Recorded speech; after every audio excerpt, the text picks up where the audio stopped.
What's up? I'm good. How are you? I do. You still owe me a little informational session to help me get my stuff set up.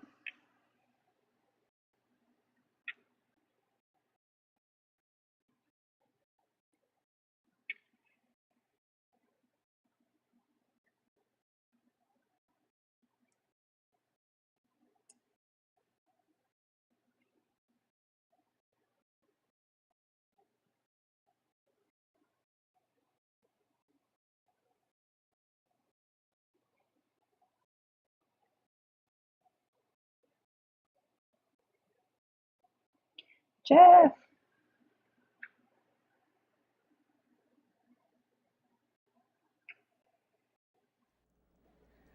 Guys, tap the screen, share the live out. As soon as we get up to 8,000 likes, I will go ahead and open up the panel. If you are interested in actually joining the conversation, please go ahead and request up. We are talking about tonight is the last night that we're going to be on this topic, and we need to make it jump. Right, Alina? Yep. We have to have a wonderful night. Tonight is the night where we are going to be talking about why does Donald Trump America hates women? Mm. And it's been super interesting. Not only super interesting the fact that we know that Donald Trump America hates women, but we've got a chance to see it up close and personal. I know I have. So guys, I'm sorry, go ahead, Alina. No, I'm just laughing. Yeah.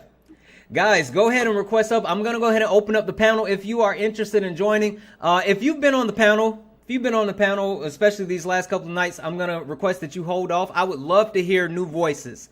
So if you've been on the panel for these last couple of nights, I'm going to ask you to hold off. I want to hear new voices. If you have not had an opportunity to join the panel, if you are someone who voted for Donald Trump, like whoever this Bass man is, Trump wins again, Fannie Willis, you're fired. Okay, but the charges are still there. Bass man, how about you come up? If you are someone who has not had an opportunity to make your voice known, please request up.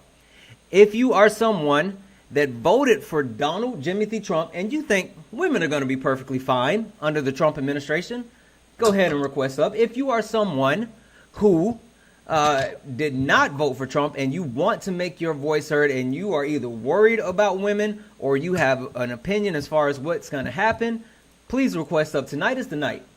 Tonight is the night that we have this closing conversation on this topic, and I want you guys to make your voice heard. Hey, there we go. Got a new follower over on the Twitch side. W's in the chat. Yes, that's right, guys. We got all the things going. Listen, if you are not following me on YouTube, follow me on YouTube and subscribe. If you are not following me on Twitch, follow me and we haven't worked out the subscribers yet, but give me a follow on all those platforms. We want to make sure that no matter what happens, we're able to have these conversations. No matter what happens, we are able to have those conversations. Guys, we are going to go ahead and open up the panel here again. If you are interested in joining the conversation, especially if you have not been a part of this conversation, I want to hear specifically from people who have not been a part of this conversation yet. Keep tapping the screen. Let's go ahead and get this thing up to 25,000 likes. Let's get the shares up. We only have 11 shares. We should at least be at 50 shares already. Thank you so much for the heart me. Send your heart me. It's only 1 cent. I'm also setting these daily gift goals as just little 1 cent items. Right now, they're like the TikTok music notes. They're the 1 cent items, the TikTok music notes. It helps boost the live and push us out to the FYP. So let's make sure that we knock those out and do all the things to let the TikTok know that we are in the building. We are here for an amazing night of conversation.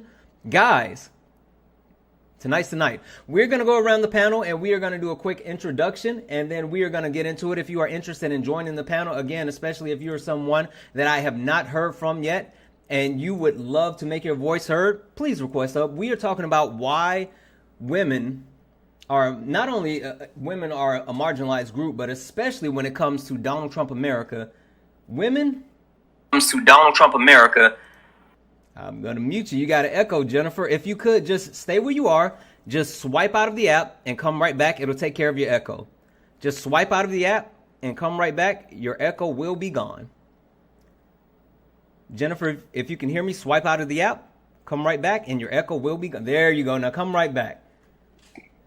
I would personally love to get some women who voted for Trump up here today. Yeah, no, absolutely. I mean, especially if we have some women who voted for Donald Trump, I would definitely want you guys to get up on the panel. I need to hear from you guys. It looks like Jeff is over on the YouTube side.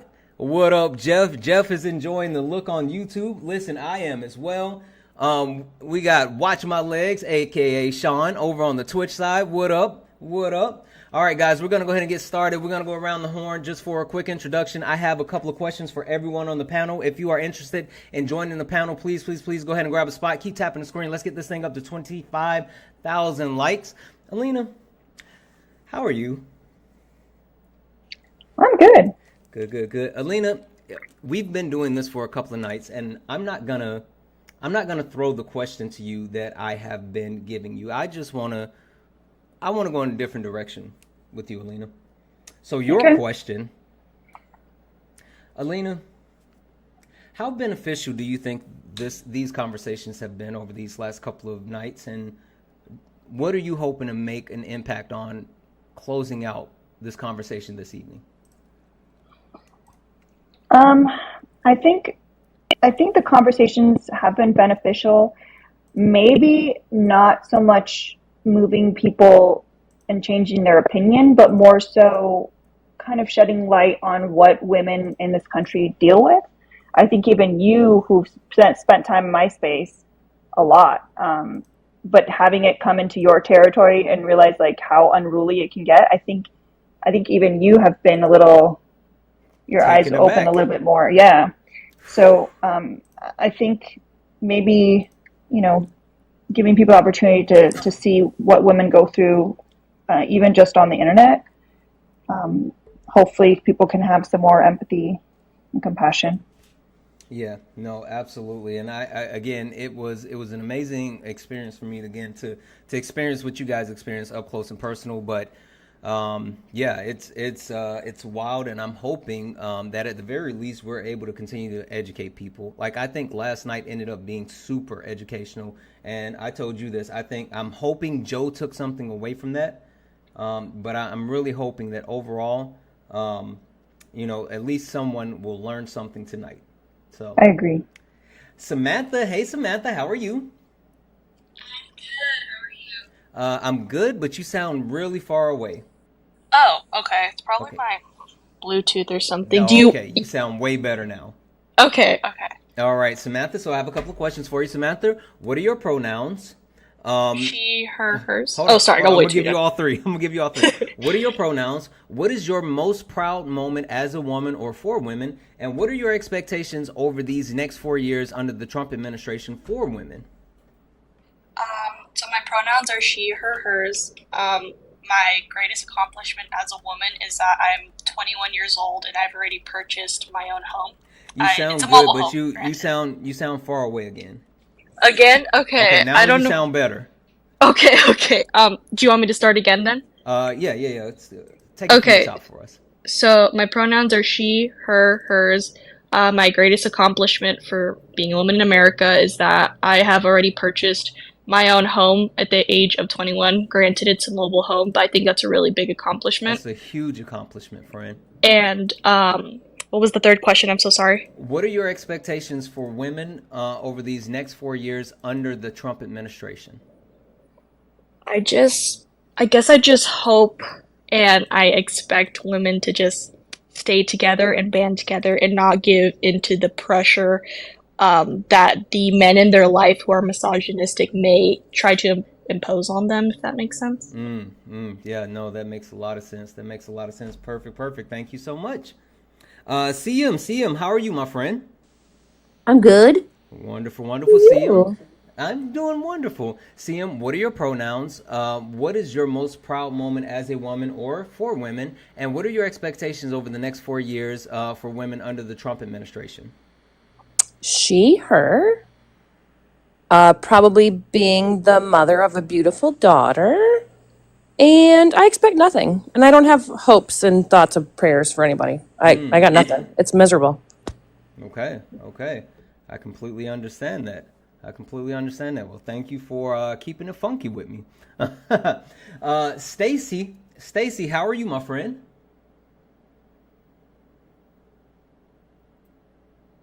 Stacy, are you there? I'm doing fine. How about yourself? Wonderful, wonderful, Yes, Stacy. I'm doing fine. How about you?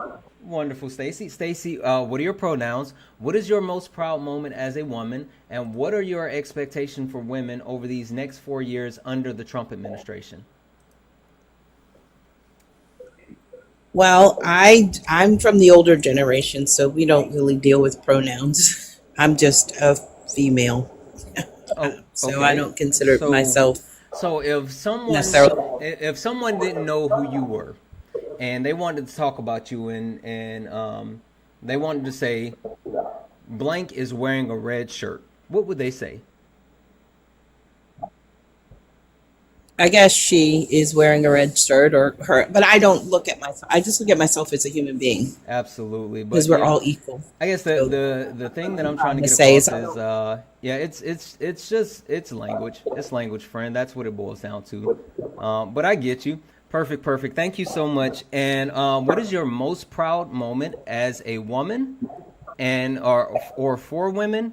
And what are your expectations for women over these next 4 years under the Trump administration? My most proud moment is raising my kids. I have two wonderful young men who are taking care of their families and doing things in the correct way, and they're not misogynistic, which is good. And what do I hope for women? I do like the fact that the um, the African American or Black women have stuck together in certain situations and have moved as a unit. And that's something that we haven't done in a long time. So that's kind of nice. I can see the unity growing there. And what was the last question? What are your expectations for women over these next 4 years under the Trump administration?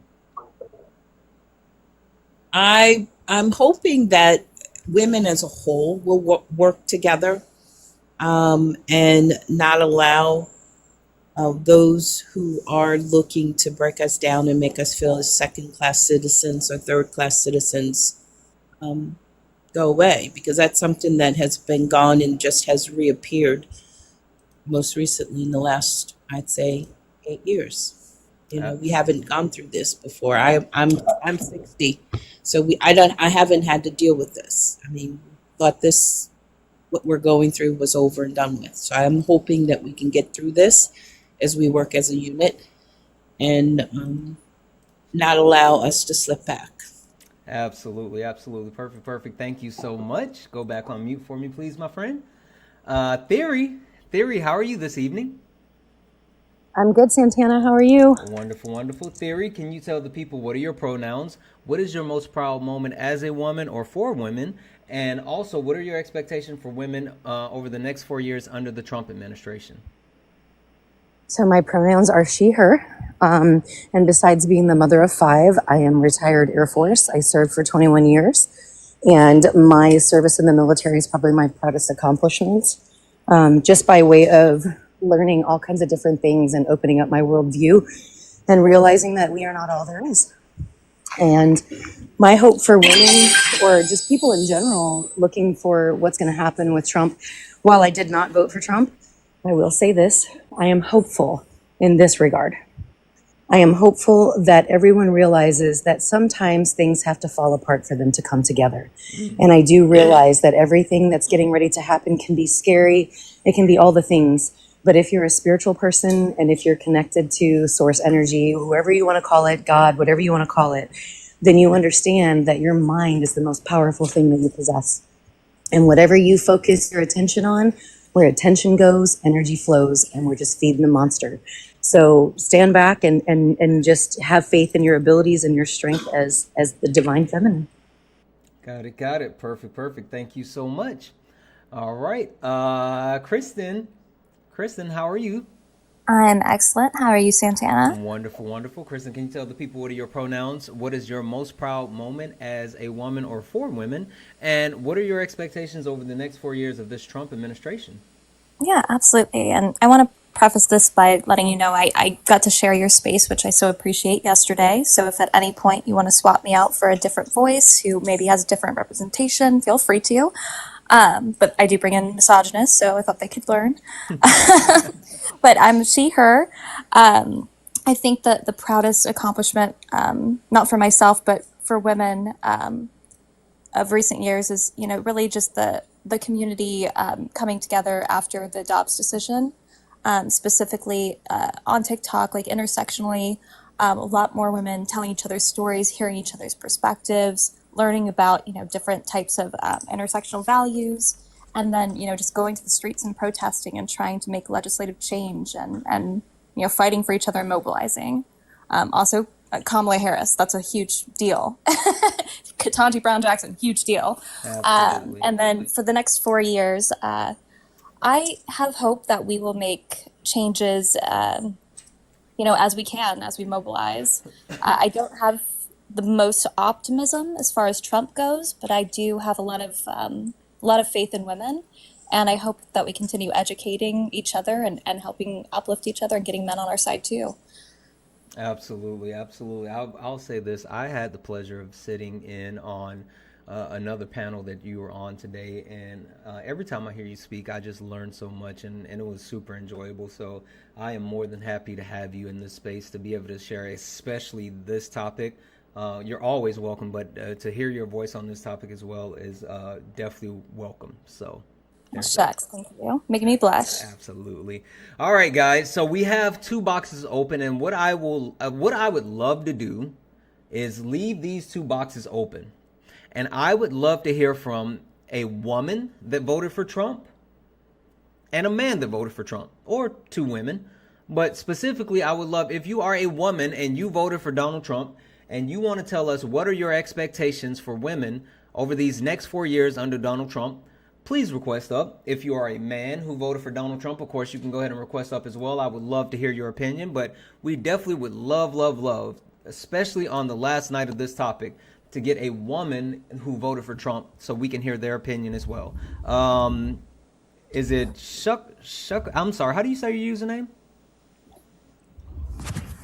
Is it Bucket, you're back. Oh, I'm sorry. Did I hit the button to join? Yes, you did. Oh, I apologize. Give me a sec. I'll be back. Oh, okay. You gonna just go on mute?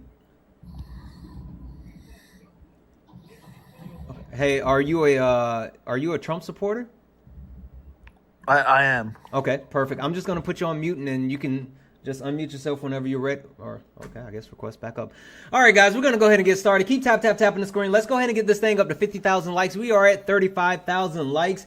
Get the shares up. We only have 302 shares. Let's get the shares up to 350 shares. If you have not sent your daily heart me, please send your daily heart me. Also, the daily live goal right now are like the little ice cream cones. I keep setting the goals as these 1 cent goals so we can continue to knock them out. The more that we actually do with the goals, the more we actually interact with TikTok, the more it pushes us out to the FYP so we can get more people in to have these conversations. So I need you guys to continue to be active participants. I need you guys tapping the screen, sharing the live, gifting the panel, giving me a follow if you have not done so. If there is someone who voted for Donald Trump and is a supporter of Donald Trump, and you want to tell us your thoughts as far as what life will be like for women under Donald Trump, please request up, and we will go ahead and get into it. So, guys, I want to actually cover a couple of things. Let me just highlight the cool new features, right? Again, guys, I am live right now, not only on TikTok, but also on Twitch and on YouTube.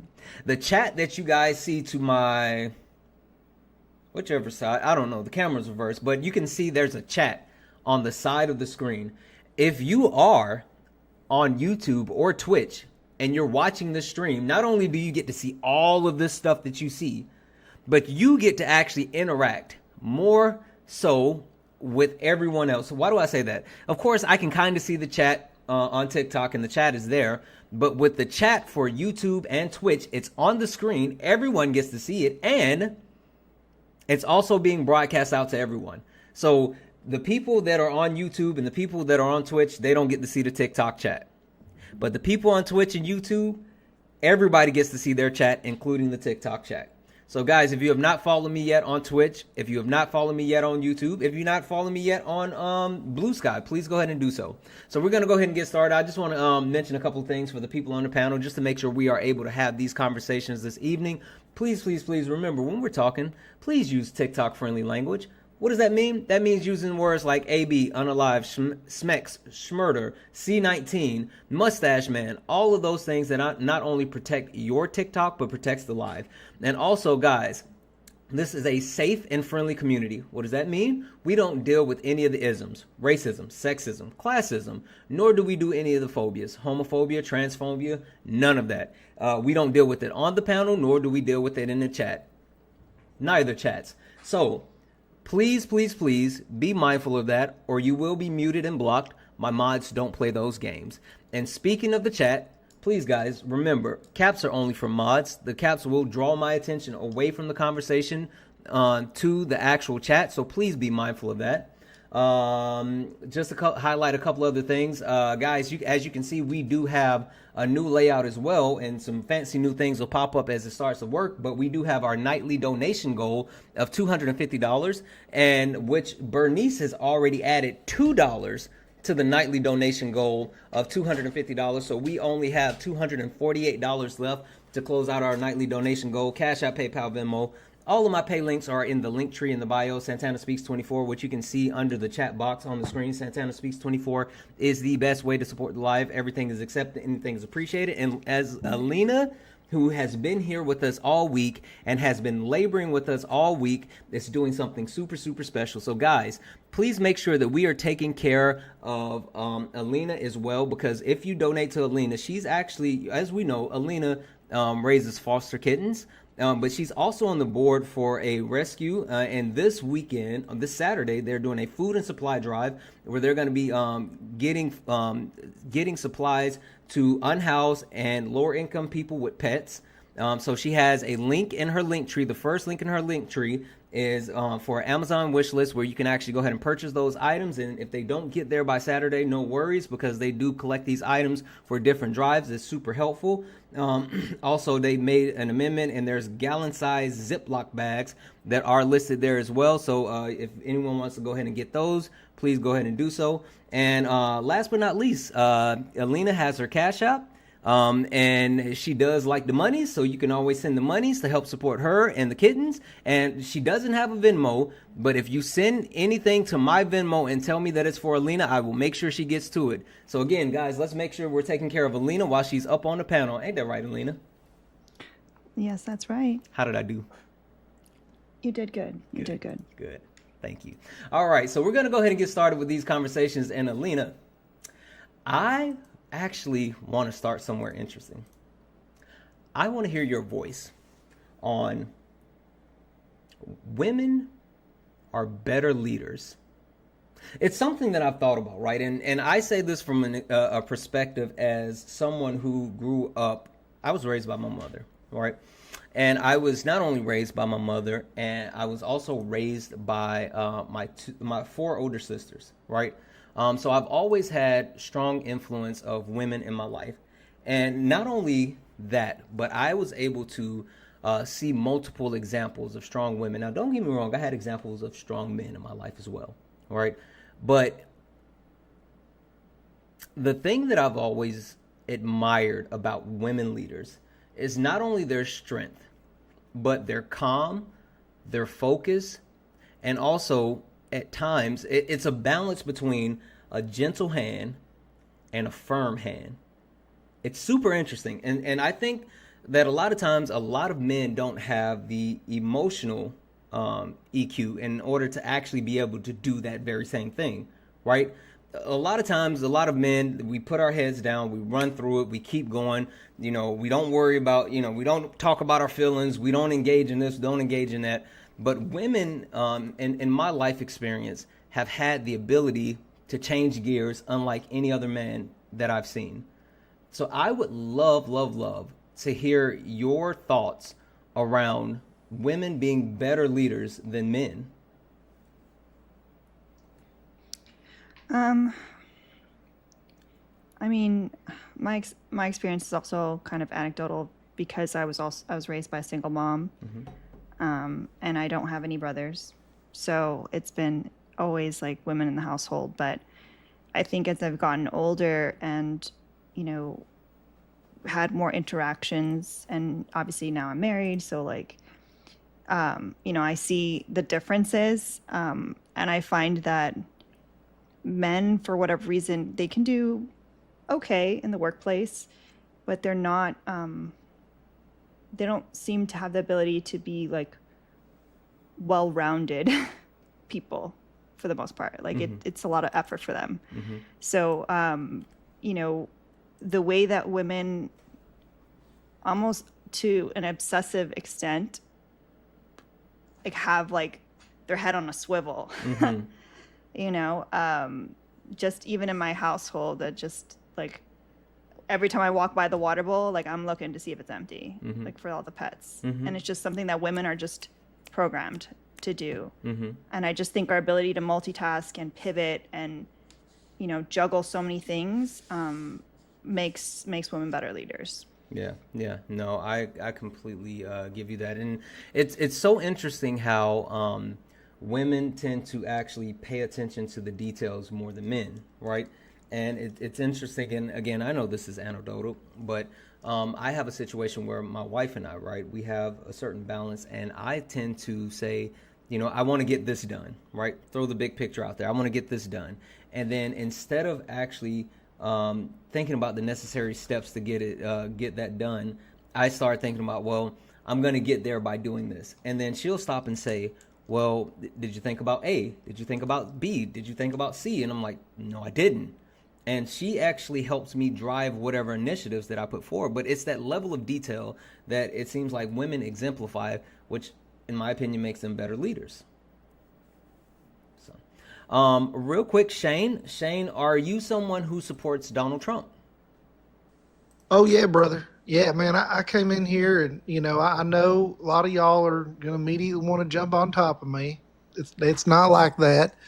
I just wanted to chime in about leadership and women. Okay, perfect. Well, this is what we're going to do. I'm going to let you do just a quick introduction. I have questions that I threw out to everyone, and so I'm going to give you these questions, and then I want to go to Kristen because Kristen wanted to chime in on the topic, but I'm going to come back to you and let you speak in just a moment, my friend, okay? Oh, that's fine, man. I know Kristen, man. I'm used to her nonsense. Okay, well, listen, these are the 3 questions that I have for you. First and foremost, what are your pronouns? Second, what is your most proud moment as a woman or for women? And third, what are your expectations for women over these next 4 years under the Trump administration? First question, I'm 38 years old. My pronouns are y'all and y'alls. Let's see here. Second question, my most positive experience with women, my marriage to my wife, definitely. It was the best day of her life, marrying me. And then the next 4 years under Donald Trump, I just feel like women are going to be able to grow and vote and just do things they've never done before. They can't vote? Well, I mean, they don't. I mean, they shouldn't, but they will be able to, Wait, what? I'm a little confused by that one. Well, I mean, if your husband's voting, you don't really need to. You know what I mean? Because it's like you don't have to. I mean, it's like an optional thing. Like if I vote, my wife doesn't need to. You know what I mean? Okay, cool. Go on mute for me just a minute. Go on mute for me just a minute. Thank you. Kristen. Whew. Kristen, you had your hand up. Yeah, hi Shane. Yeah, so I wanted to zoom in on this a little bit and also zoom out on it because one thing we hear about women in leadership is the multitasking and the kind of ability to handle struggle as well as emotional kind of flexibility and nuance and understanding. When we think about like who's capable of leadership, I won't definitively say one gender is better than another gender by any means, because I think the majority of this comes down to our social conditioning and how we've been framed in the world. Because men are very much, well, specifically YT cishet men, are very much the main characters of every story. But with that said, Harvard Business Review has been working on this for about the last 12 years or so, coming out with multiple studies reviewing like the Fortune 500. And although about 5% of those companies have female CEOs, the majority that do have those CEOs fare much better under female leadership. Same goes with their review study, which is conducted by 2 male researchers, mind you. 19 different leadership scores. Women are higher in those.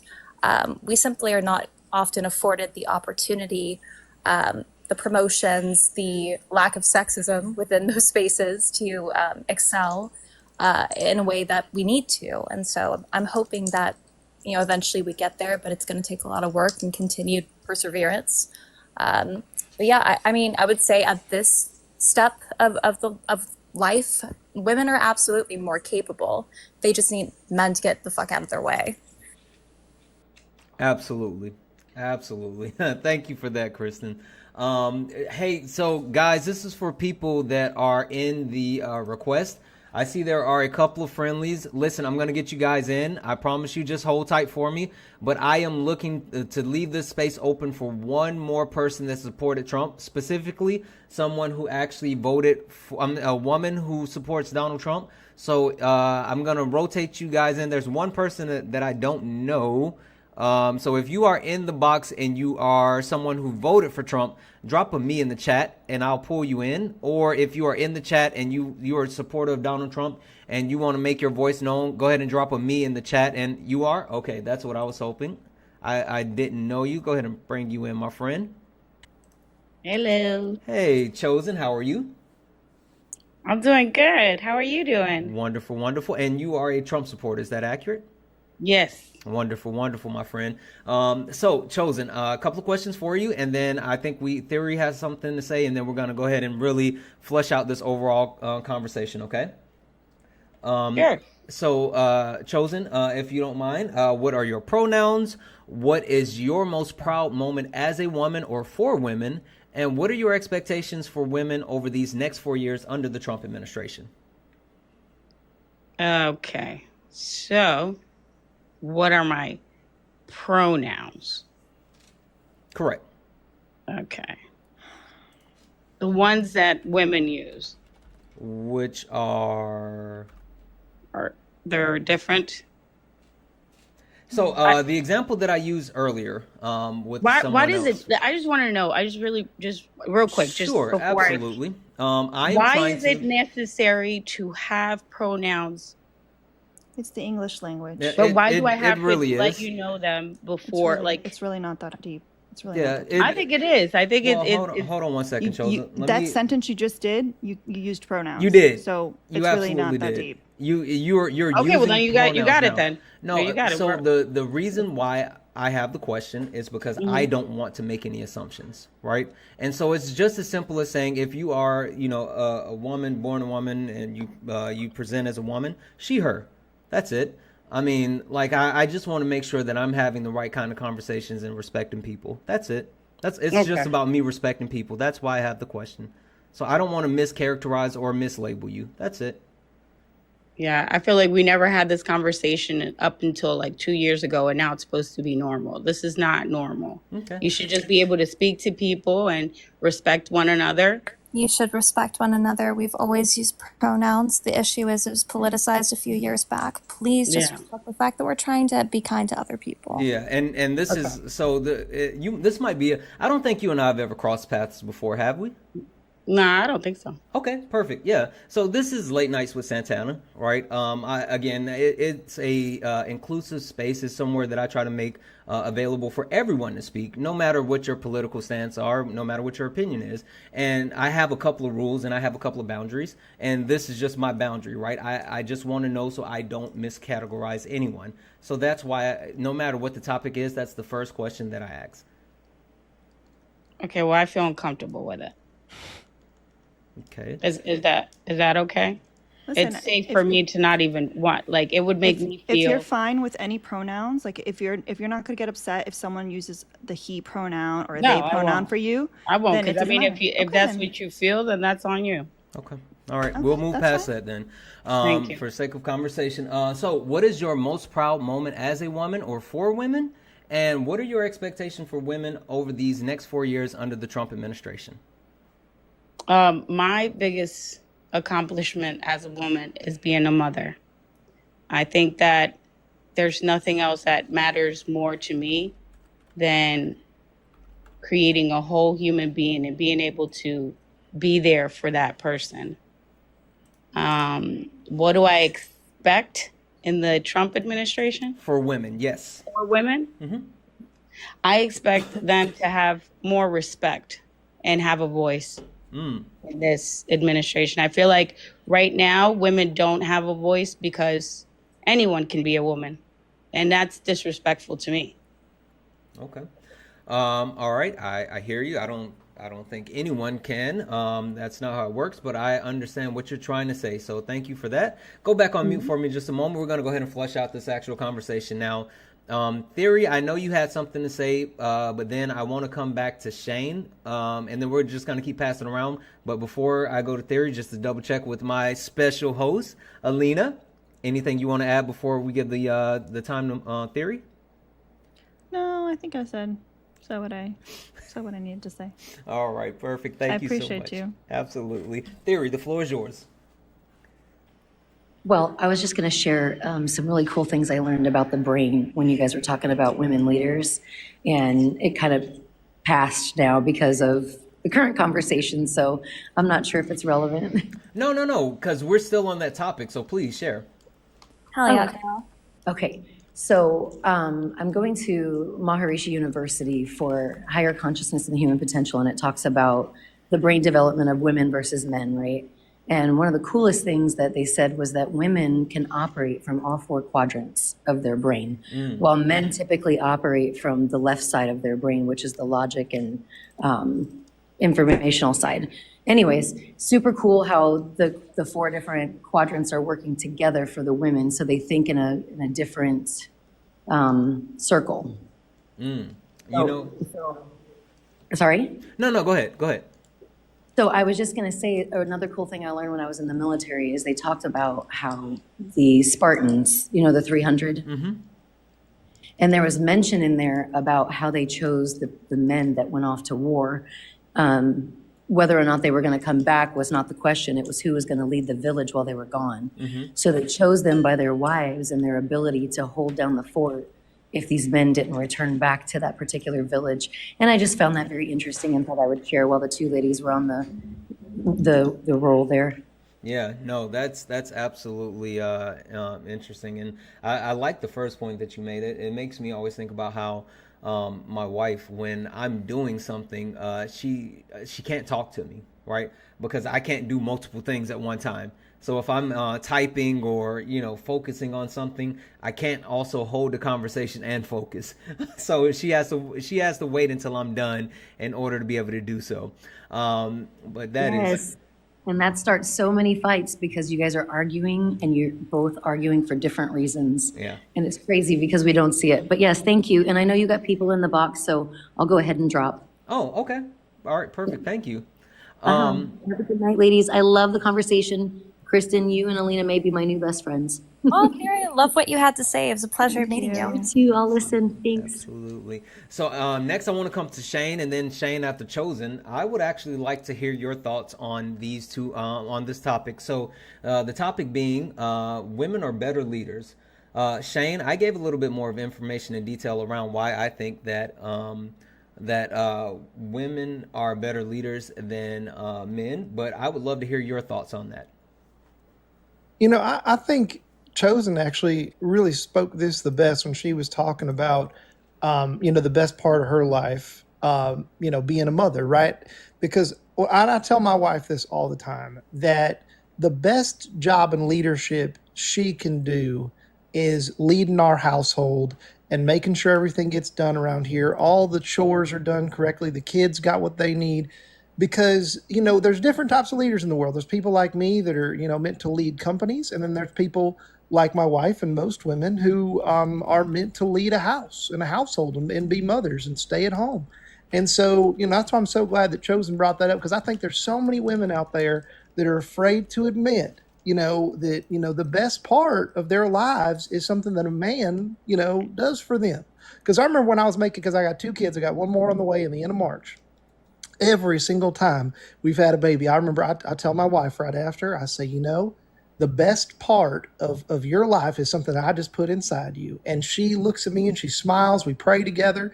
And it just makes me feel good knowing that, like, women are just built to lead a house like that. Is he serious? Hold on one second. Kristen, Alina, Yes. is this a joke or is he serious? I gave him some leeway as someone who protests in front of Planned Parenthoods in our favor. But Shane, no, quit it.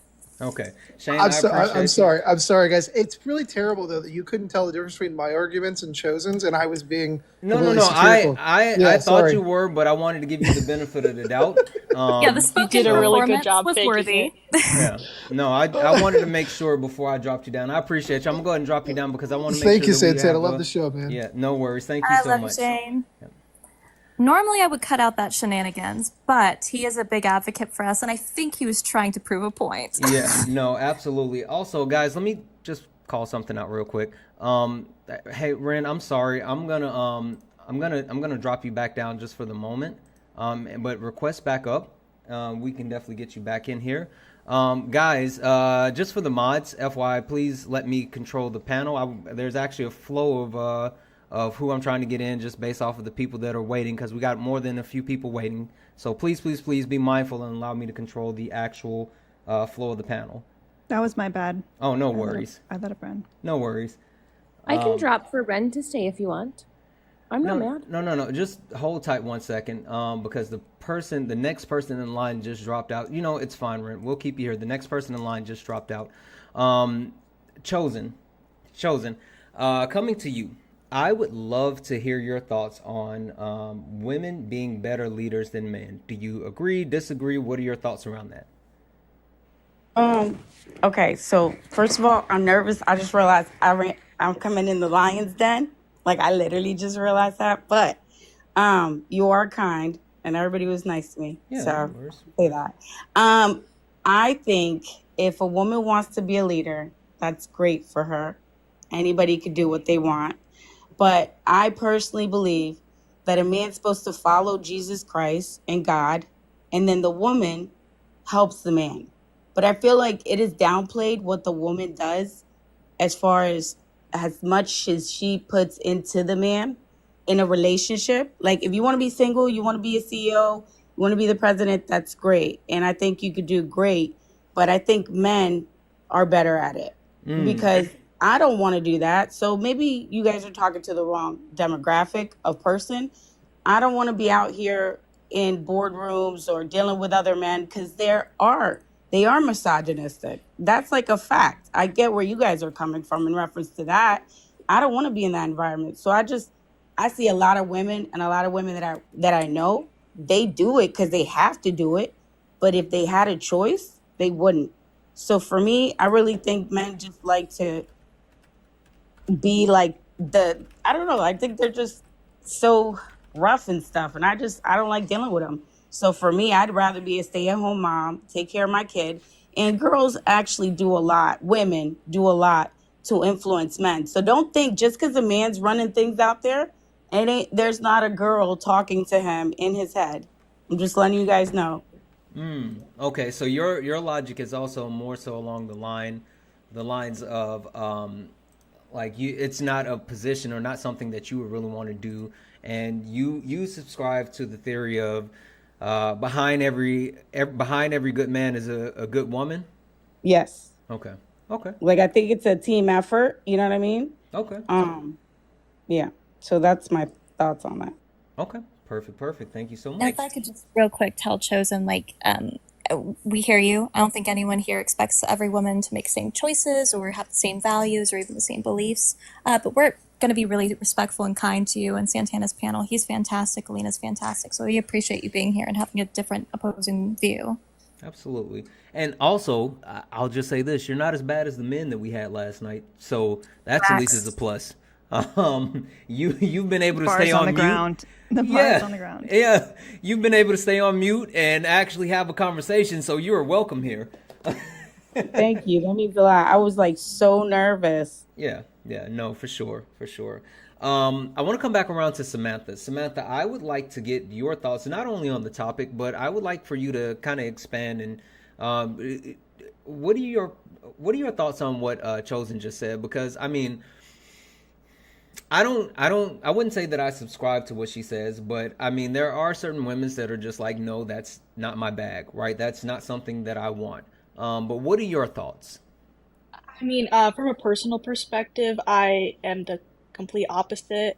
I take care of myself. I do have a significant other, but I don't expect him to contribute anything towards me, if that makes sense, in the same way that possibly her significant other does. And I would like to also mention the part where she said that most of the time women don't necessarily want to work. I think that can be said for a lot of people, men and women. I mean, it's just if you're not doing something you love, it can be tedious. It could be a strain on yourself, on your mental health, and I just wanted to make that known. Yeah, no, listen, I completely agree with you on that, especially, I mean, like, keep it funky. My wife is someone where if she didn't have to work, she would still work. If I didn't have to work, I would be chilling. Like, so there's definitely a difference in certain people, but I get that logic and that thought process. Perfect. Let's come around and let's introduce Ren, and let's introduce Parker's. So Ren, how are you? I'm good. Wonderful, Ren. Can you tell the people, what are your pronouns? What is your most proud moment as a woman or for women? And what are your expectations for women over the next 4 years? She, her pronouns. Mm-hmm. What am I most proud of as a woman Or for women? or for women? Honestly, I'm proud of the way that no matter what, women are able to persevere, Mm-hmm. even though we shouldn't have to, right? Mm-hmm. Without getting into the fact that we shouldn't have to do all of that, I know that's but right. we still figure it out anyway. Mm-hmm. And what am I looking forward to for the next 4 years? No. What are your expectations for women Expectations. under the Trump hmm administration for the next 4 years? A lot of women losing their lives. Mm. That's what I'm expecting. I'm expecting the maternal mortality rates to go up. I'm expecting women being set back. Mm. Can you Lots can of you can you explain that, or if you don't mind going into that a little bit more for me? Sure. So realistically, um, one of the biggest points, and it kind of goes to what Chosen said about how she doesn't want to have to work outside of the home, Mm-hmm. which is fine. But that goes back to that choice, Mm-hmm. right? Everything is a choice. Mm-hmm. But I see that over the next 4 years, a lot of the choices that women have had will be removed from them. Mm. And then people are going to want women to be barefoot and pregnant. And if you enjoy being pregnant and barefoot in a kitchen, then that's going to be great for you. But there are plenty women who do not enjoy that. Yeah. Like, there is not enough money on the earth to make me have another kid. There is not enough. You could not. They'd be like, hey, I'll give you $1 billion. No. Mm-hmm. Not just no, but hell no. Mm. So the lack of choice that women are going to have Okay. is a problem. Okay. No, thank you for elaborating for me. Wow. I really appreciate that, Ren. Let me read this off real quick. Guys, Debbie's in the chat for Loretta. Loretta sent a $10 Venmo to say it's for your patience and peaceful way of teaching. Thanks from a grandma in Ohio. Loretta, thank you so much for the $10 donation. You are amazing. Thank you for that. Guys, that means now we're only $238 from closing out our nightly donation goal. Cash App, PayPal, Venmo, all of my pay links are in the link tree in the bio. It's Santana Speaks 24, which is under the chat box on the screen. Santana Speaks 24 is the best way to support the live. And if you are over on the TikTok side, there is a tip jar where if you send it in a tip jar, it'll pop up on the screen. So boom, you'll see that. But it's the best way to support the live. So if you enjoy the information, education, entertainment, please consider donating. Everything is accepted. Anything is appreciated. And please, please, please don't forget about our lovely guest host, Alina. Alina is here. She is laboring with us. She's doing an amazing thing. She's doing a donation drive to help take care of people who are unhoused or low income with pets. And there's also a link tree in her bio where you guys can actually buy things off the Amazon wish list, but also her Cash App. You can hit her Cash App. If you can also send me a Venmo and tell me it's for Alina, and I will get it to her as well. Alina, did you have some thank yous? Yeah, I do have a thank you. Loretta also sent me a $10 donation saying for everything you do on TikTok. So thank you so much, W's Loretta. in the chat for Loretta, guys. Can we get some massive W's in the chat for Loretta, especially if you're on the Twitch or YouTube side? Can you guys drop some W's in the chat as well for Loretta? I would love to see them pop up on the screen. Thank you so much, Loretta. With that being said, Parkers, I want to come to you. How are you? I'm doing okay. How are you? Wonderful, wonderful, Parkers. Parkers, can you tell the people what are your pronouns? What is your most proud moment as a woman or for women? And what are your expectations over the next 4 years for women? Yeah. Pronouns are she, her. My proudest moment as a woman I was like, as a secondary answer from last night is honestly there are a hundred things that you could cite for proud women, like historically, in terms of business, in terms of economics, in terms of the arts, athletics, awards, which all deserve acknowledgement. But I feel the most pride within the communities I've been accepted into, and I've watched lift up each other, from the hosts and communities that I've found on TikTok to my literal neighborhood. One of my neighbors is heading a beautifying organization, which is all about kind of dismantling the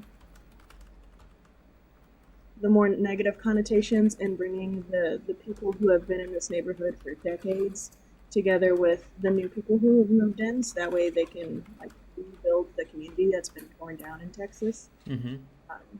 And also, when I was a teacher, my proudest moment was with my students, honestly, because my students, I taught high school, my students uplifted each other in a way that wasn't available to me when I was a student, when I was their age. And I was even able to be a safe adult for them that me and my friends didn't have. And the way that they coordinate actually gives me any hope for the future. Absolutely. Which is, in terms of the future under Trump, I'm very much in line with Ren's thinking in a much less eloquent fashion tonight, that things are already rough. They're getting rougher. Again, hostility is rising.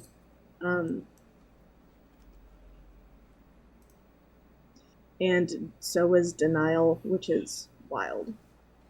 But I place a lot of what little faith I do have in the communities that I've found and that I'm hoping that I'm contributing to as well.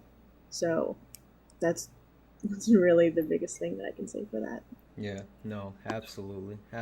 Thank you so much, Parkers. All right, I want to keep it moving around the panel. Stacy, I would love to hear from you. Stacy, and I hope I don't think I'm getting you and CM confused. Which one of you said that you're older? I am. Okay, I'm perfect. older. That's what I thought. Okay, so Stacy, as someone that's and without telling us your age and respectfully, how old are you? Around about. I'm the last of the baby boomers, so I'm 60 this year. Okay, perfect. So, older generation, a woman. Thanks so much. What what are your thoughts on women being better leaders than men? I mean, I know you're closer to a generation that was quote unquote more traditional, but you've seen a lot in your lifetime. So, what are your thoughts on that? Well, I think it's a good thing.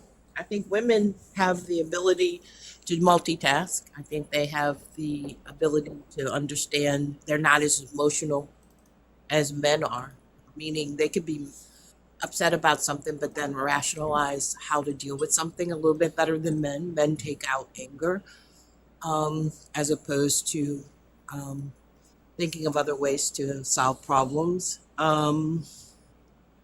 Like I said earlier, I know me personally, I didn't think we were having to go through what we're going through right now in my generation. In the 70s, we didn't have the issues that we have now. The 80s started to come up, thought it was just a small group of people, and now we have full blown.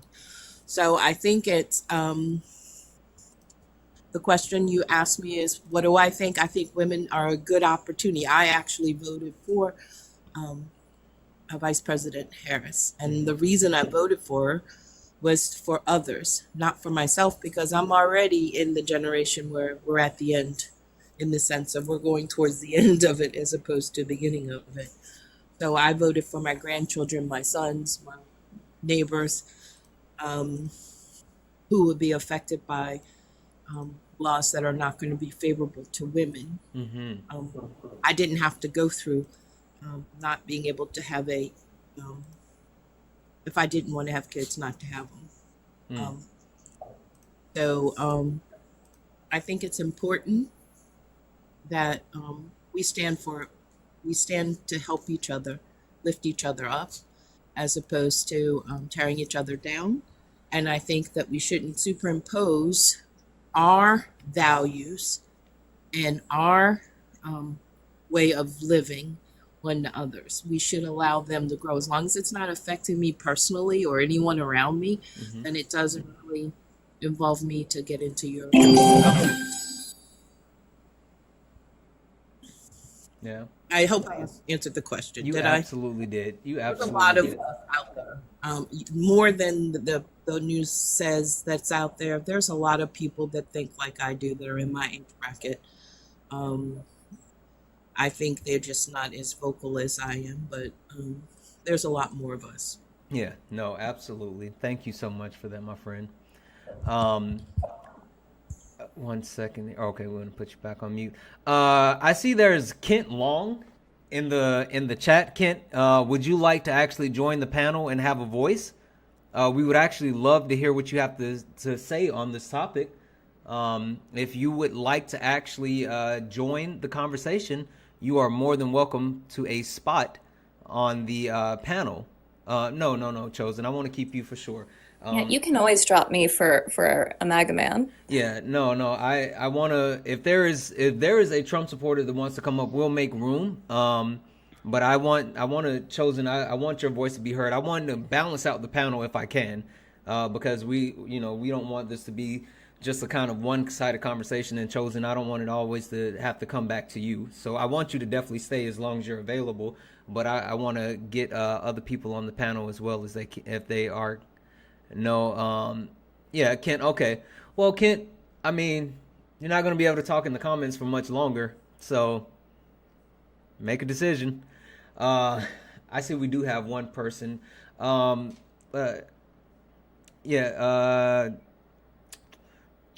we got one person in the box. Yeah, Kristen, can I drop you down temporarily? Perfect. I'll bring you right back. Or you know what? I don't know why he keeps requesting. Matt, if you're still here, request back up. As a matter of fact, Kent, I'm gonna send you an invite. Kent, I'm sending you an invite. Matt, if you're still here, request back up. Kent, I just sent you an invite. So there's that. Da, da, da, da, da, da. Ken, if you're scared, just say you're scared. Like, we have Chosen up here, who is a Trump supporter, and she, not only is she up here, but she's not scared to say it with her chest, and no one has attacked her.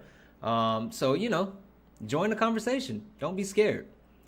If you are in the request and you are a Trump supporter and you would like to join the conversation, go ahead and request up. If you are in the request, because there's a couple of people, some people I don't know. If you are a Trump supporter and you want to join this conversation and you're in the request, just drop a me in the chat and I will pull you in. If you're a Trump supporter and you are in the request and you want to join the chat, then go ahead and request up. You know what? That's perfectly fine, Kent. Guess what? You don't get to talk in the chat anymore. So now either you can join the panel or you can just listen to everybody else's opinion. If you are a Trump supporter and you want to join the conversation and you are in the request, drop a me and I will bring you in.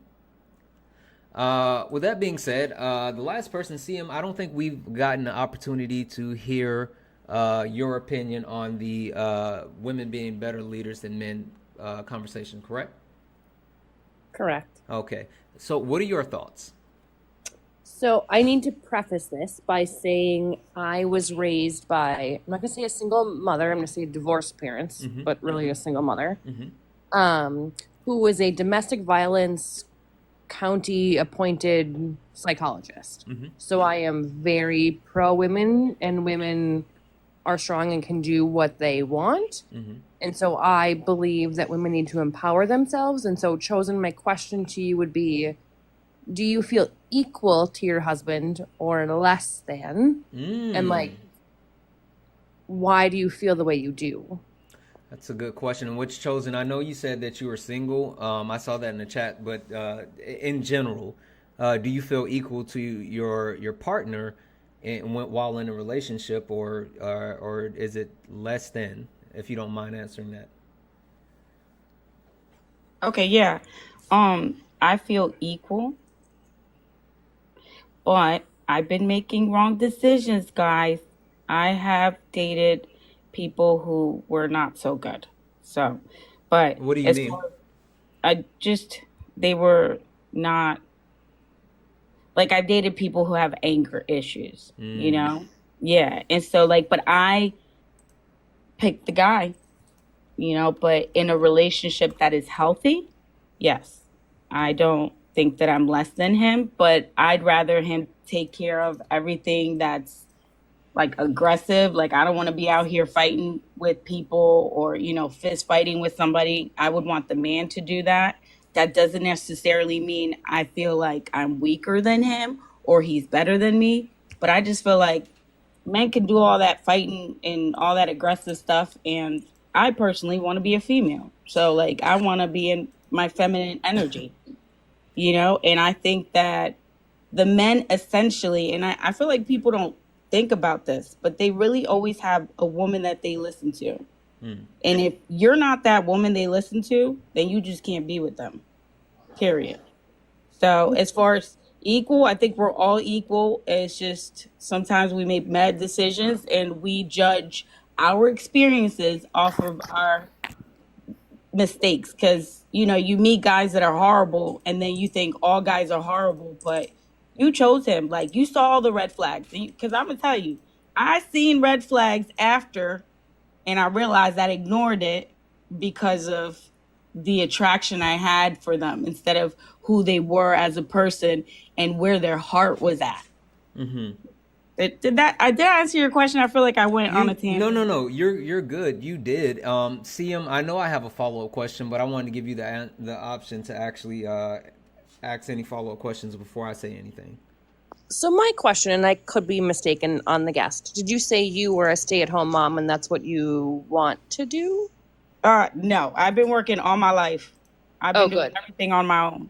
I think you could lead a boardroom and tell men. Oh, I know I can. I can. This isn't the thing. I'm sorry. I don't want to interrupt you. Go ahead. No, I think you're powerful and strong, and you're great. Yeah. No, I know. I've been through a lot. Right. I've been abused. I've been a traffic survivor. I was raised by a single mom who also struggled with depression and was also abused, physically. And that showed me a lot. And it made me have to be stronger and have to go out there and go against men. And I know how annoying it is. You know what I'm saying? So when I see relationships that they're equally yoked and the man is actually leading the home, I mean, the woman has like the whole kingdom and the keys, and when you're out here hustling and bustling and you can't pay the rent because whatever, and you can't call mom, dad, you don't have nobody, and you just got to figure it out. And you do, like I can. I'm very capable. But man, it's a lot because I also am a woman, so I do the woman stuff too. So I'm the mom, I take care of the home, I cook, I clean, and I go out there and go against men and make money. So I can see there's two to every, I don't know, like everybody needs support is all I'm saying. Yeah, And no. yeah. I completely understand what you're saying. And I guess just to kind of circle back around, because this is the question I have, and Alina, I want to know if you have a question. Sorry, I think I got passionate. No worries. You're perfectly fine. I guess the question that I would have, right? Because you preference things as far as you don't want to be like physical, or you don't want to be, fighting or whatever. You want the man to do that. But what about like when it comes to, I guess, bringing income into the house, right? Like to be the breadwinner. Are you saying that you like? Do you not want to make your own money as well? Or I guess just is the only thing that you kind of equate men to is being that actual, I guess, quote unquote violent force? I'm still trying to understand that a little bit better. No. Okay, so I expect men to be the protector, the leader. And if he's not a leader, like I don't want nothing to do with him. And if I have to be the leader, I will be. I will step up to that. So as far as physical, I just feel like a leader knows when you got to get physical with people. And sometimes people will try you and you got to let them know what's up.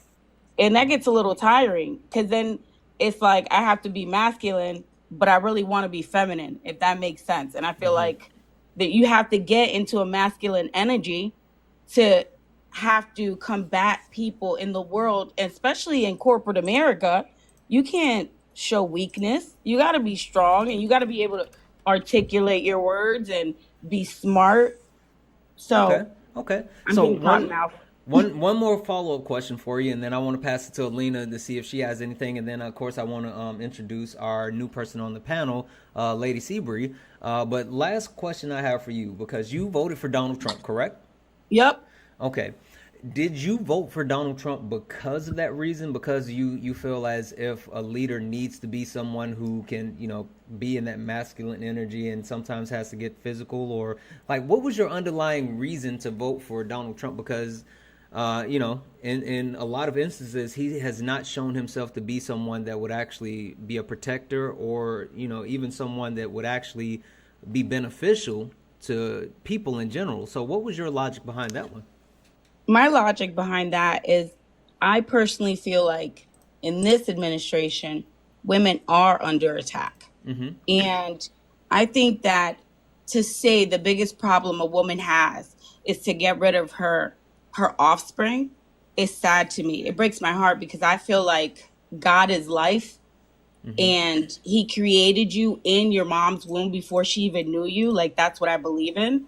And right now, everybody wants to make getting rid of a gift as a curse. And I hear people, in the panel said that they predict death for women. Like, I'd like to speak life. And so I see that that's something that's going to come back, like women being like women and mothers and that not being something nasty. And for men to stay in their own lane and for us to have our own lane. But right now it's all confused. Like, no, really, but who do you think you are? You know, so that's why for me, it made me feel uncomfortable when you asked me my pronouns, because I think being a woman is so hard. When you see women in your life that you love go through things and then still overcome life and struggles and challenges, I think you downplay it by saying anybody can just wake up one day and just realize that they were born in the wrong body. And I don't think that's right. And so I think that Trump stands for, you know, women having their rights back. But it's just, it's so weird because I see that you guys feel the same way. Like, you're losing your right. And I don't know. All I know is that God loves us and he created us in the womb. So I don't think that it should be celebrated to sacrifice our babies. Yeah. And I don't think it should be like a sad thing if a woman can't do that. Obviously, if somebody violates her, I believe that she should have the right to do that. But the fact is that the percentages are not as high for that than they are, I just don't want it, I don't have the money, you know, like that to me is sad. Okay. So, Okay. yeah. All right. Perfect. Hold tight for me just a moment. Alina, would you like to respond or say anything to that?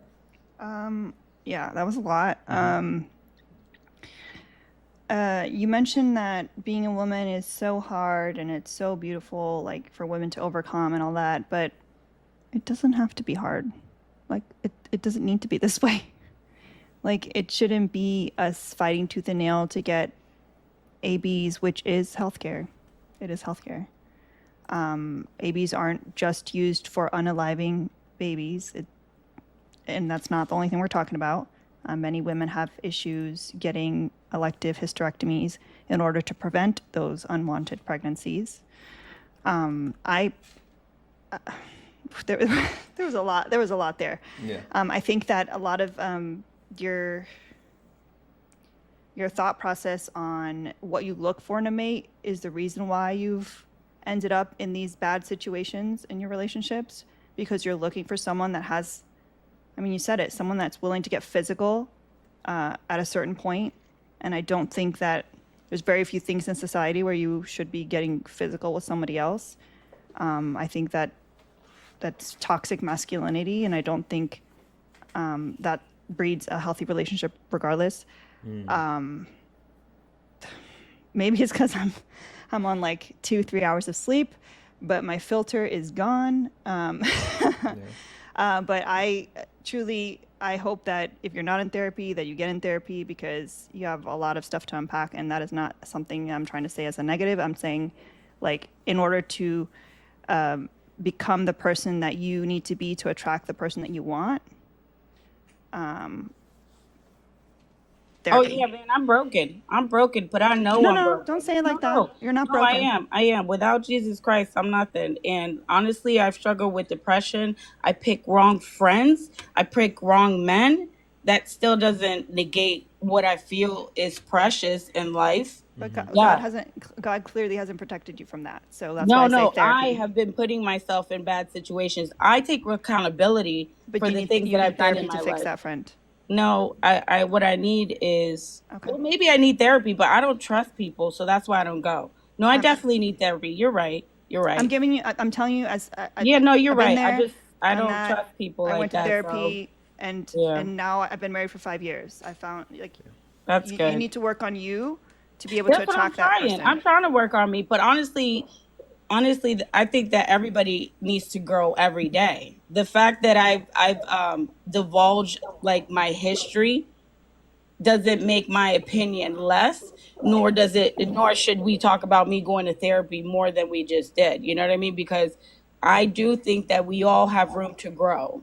For me, I know that I have a lot of things, but shit, I was abused at the age Chosen of 3. language. I'm sorry. No, I you're just good. want to Go say, ahead. like, I was sold at 3, and I was raised in a whole different country for like 2 years, came to the States, and then had to experience all this, like, first a culture shock, and then just seeing family members go through abusive things and be in a very bad neighborhood where people are actually trying to hurt you every Let day. me Okay. let me jump You in know what for I'm a saying? second. Hold So on one I second. Hold on one I second. will Let me say jump. that Let me just jump in and say this because I see the chat saying this, and just an FYI, if you guys haven't already got it, of course this is a trigger warning moment. Alina does this. I mean not Alina, but NORAD does this better than anyone that I've seen. But if you feel like you may be triggered by this conversation, just take a moment, scroll away, and then come back in a few minutes if you think that this is something that you can't handle. So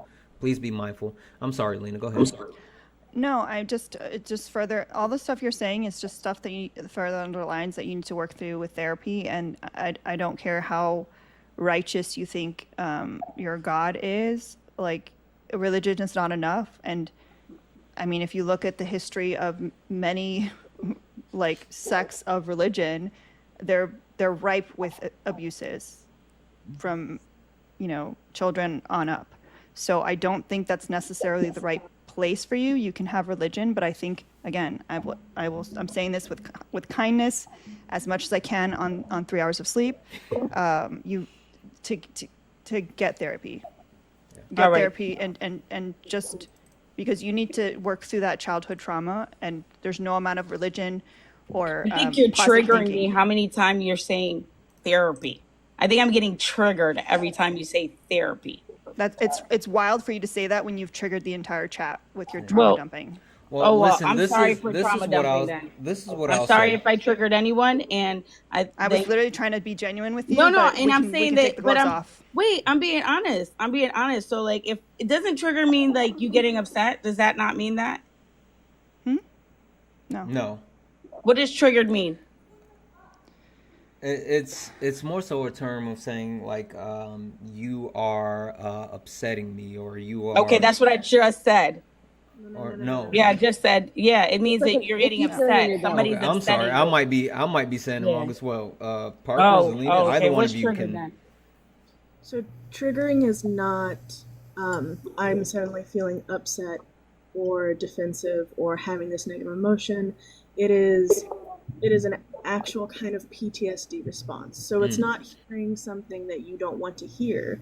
It is hearing something or seeing something that is suddenly making you feel you have a almost physical reaction. Oh, I do. That's what I'm saying then. No. Okay, so you're devaluing me because you're saying I don't. I actually do. I'm feeling like, you know, I do.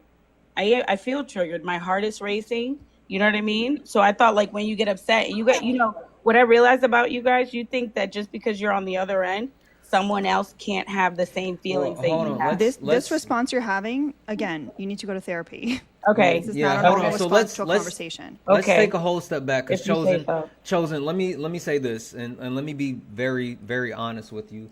No one on the panel. Alina didn't say anything with malice. Parker's didn't say anything with malice. And I was getting ready to chime in and say I think therapy is important. Like I go to therapy every week. It's a great tool and it's something that you know is very beneficial. And I will say this as someone who speaks to multiple people every day, someone who speak to people, you know, from both sides of the quote unquote aisle.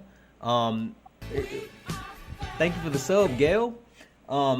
I promise you, listening to Alina speak and what she said, it wasn't something that was meant to be in any type of negative way, shape, or fashion. She was giving you some honest advice just for your situation, and that was it. So, you know. I guess for me it was that I said, okay, I heard you say that you think I should go to therapy. And I even admitted, yeah, I feel like I should, but I don't trust people. And that's something that's why I'm praying on it. Right. But like you kept on saying it. And so I was like, okay, so is she being nice or is she just trying to say, girl, just shut up. You need to go to therapy. Like that's what I hear. You know what I mean? And so I started to get upset and I said, I'm feeling triggered because I thought being upset means like you get a little shaky and you feel like your body goes somewhere emotionally and it's like not a good thing. That's what I thought it was. So sorry about that. I guess I was wrong. No, that's a valid response. Your feelings are entirely valid. And I didn't mean to, all of us explained it incorrectly. Triggered in a psychological context that is best used. it's related to PTSD. It triggers or provokes a flashback or distressing memories or events. So it's not just a strong reaction. It is a reaction in which it overtakes your body and almost can control how you are reacting. That's why in context of taking care of your mental and emotional health, we teach coping mechanisms, because you can't always control your environment. You can't always control what someone is going to say or do around you. So if that idea is that if you were truly being triggered, then, and I know that, then speaking to a professional who can assist you in recognizing those and grounding yourself and seeking the correct support and setting your own boundaries and reinforcing them that is the advice that was being given, like truly, honestly. Elena was not speaking out of malice. She was speaking out of concern. I go to therapy. I am working towards my own licensing. Like, we're very pro mental and emotional health, and that's why we were telling you that even though you have expressed discomfort with it, that everyone should do it. We go to the doctor annually. We take our cars to the mechanic regularly for oil checkups. We should do the same thing for our mental and emotional health. We deserve that much self-care. And that's all that was being expressed. And I'm so sorry that you, for the upset that did just occur. Yeah. So let's do this, because I want to kind of level set. I still want to introduce the new person. I was going to come to Ren, but I kind of want to keep everything flowing for a second, and then we'll come back around. So let me call these out, guys. W's in the chat for Sean. W's in the chat for Sean. Sean sent a $5 donation saying, "Love you, keep it up. Love you more, Sean. Thank you so much." Also, W's in the chat for Corey. Corey sent a $13 donation to say, I'm a single mom, assistant director. I'm the direct supervisor of 6 managers and manage 60 total staff. And I have a whole other job. I have never had to be masculine. Also, that's my proud moment. But I don't want I don't do well on the panel, so I'm gonna make you brag for me. Humble brag, I see you. W's in the chat for Corey. Thank you so much, Corey. So, guys, we are now only $230 from closing out our nightly donation goal. Cash App, PayPal, Venmo, all of my pay links are in the link tree in the bio. Santana Speaks 24, which you can see it under the chat. Santana Speaks 24 is the best way to support the live. So if you enjoy the information, education, entertainment, please consider donating. Everything is accepted. Anything is appreciated. And please take care of Alina. She is up here on 3 hours of sleep, and she does not have to be here. And we appreciate Alina so much. So, guys, you can take care of Alina in multiple ways. You can either send her a Cash App. You can send me a Venmo. Just tell me it's for Alina, and then I can send it to her. Or Alina is also doing a supply drive for people who are unhoused or lower income with pets. This Saturday, you can hit the link tree in her bio. It's an Amazon wish list, the first one in the link tree, and you can actually select some items and purchase those items. Now, it says those items won't be there by Saturday, no fret. You can still actually select those items and send them. They use them as well. But please make sure that we're taking care of Alina while she's up here on the panel, and she is doing all the wonderful things for us. And also, her information is in the poll. Let me restart the poll. But her information is in the poll if you want to hit her pay links. Alina, did you want to say anything, or did you have any W's or anything? No W's, Okay. only Loretta. Can we get someone to take care of Alina? Please don't forget about Alina. Please. So let's do this real quick. Lady Seabury, you said you are a Trump supporter. Is that accurate?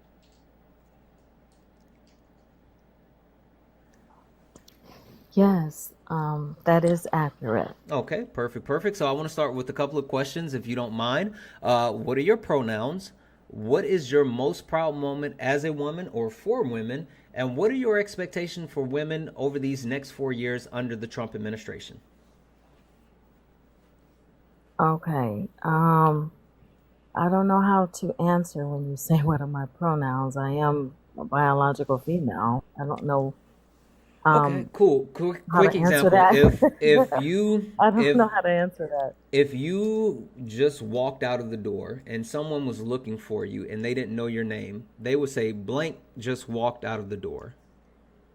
She just walked out of the door. Perfect, perfect. So your pronouns would be she, her. Okay. Okay. All right. It's just language. Perfect, perfect. Second question and third question. Second question, what's your most proud moment as a woman or for women? And what are your expectations for women under the Trump administration for these next 4 years?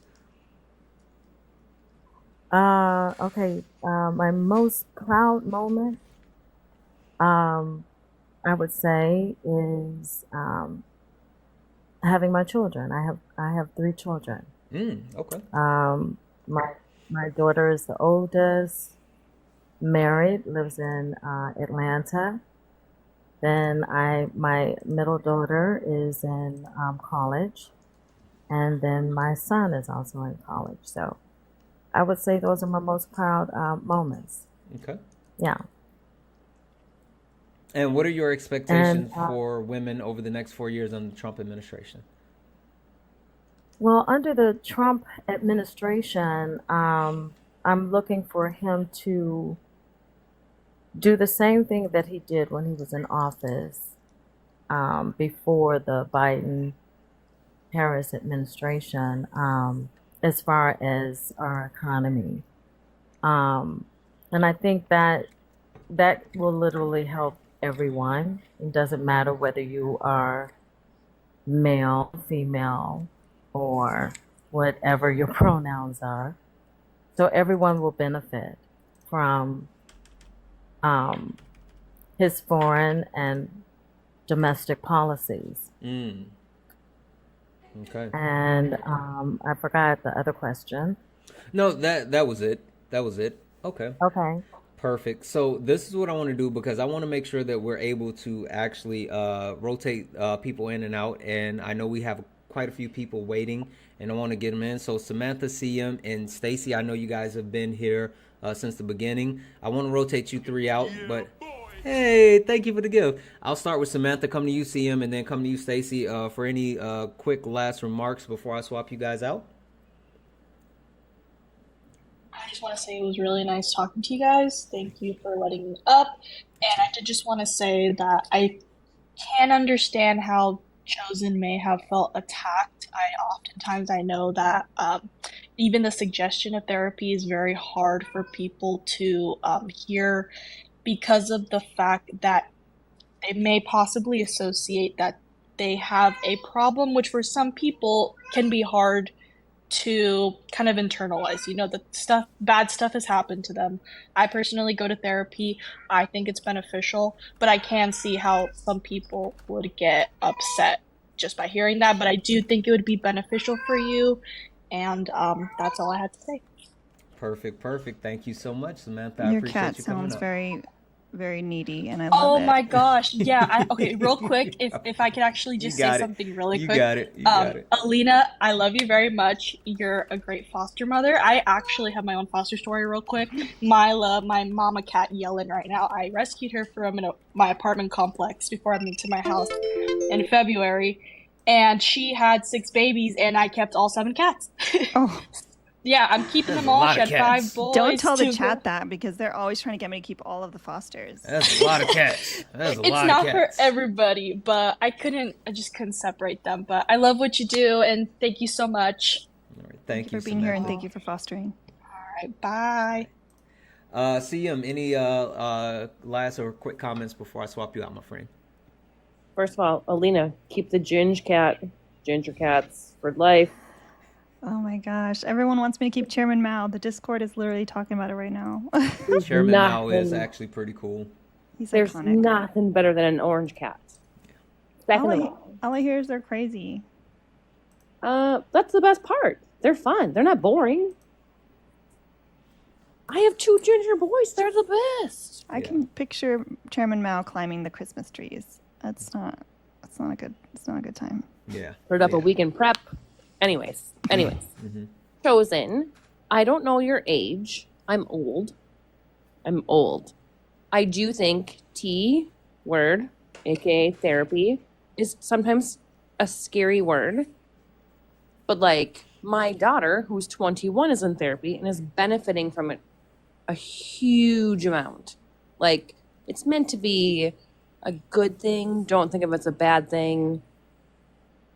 People are just here to support you. It's all good. May I respond? Sure, go ahead. I just want to say that I know therapy is good, okay? I personally do not trust people. And that's really the bottom line. And I want to work up the courage to go and talk to somebody, but I just don't trust people. And I think that's fair. And in time, you will find your place and your time and whatever. Amen to that. You do you. You pray about it. And I will wish all the good things for you. I appreciate that. I wish the same for you. And can I also say, Chosen, thank you for coming up, CM. I appreciate you so much. The fact that you've been in this space for so long with a different opinion than most people in this space, and you've been able to speak and actually share your thoughts and opinions, and at least in my opinion, that's a step in the right direction. So hopefully, that's a way of you actually opening up and being able to speak to people. So with that being said, Stacy, any last thoughts or comments before we swap you out, my friend? Yeah, I believe that when you're not happy with yourself, you tend to want to make other people as miserable or as put them in your own situation. I think we have to learn to like ourselves. If you can't like yourself, you can't be in a relationship with anybody else. You can't be in a romantic. No one's going to come in and save you other than yourself. Even the Most High tells us that we have to work towards doing things.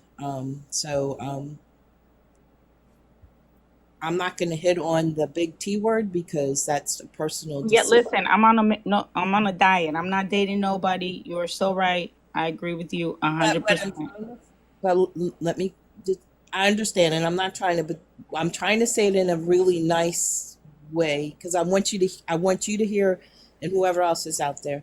So sometimes when we make decisions, we make them because we're not satisfied where we are in life. Guys, respectfully, I'm pretty sure Santana asked for us to move on from this. At this point, everyone is just reiterating exactly what I said about going to therapy and all that stuff. So, I would appreciate it if we could just move on, because we're centering this part of the story, and this isn't some kind of intervention. Right. This is a conversation about Trump's America, hating women. This is about Trump.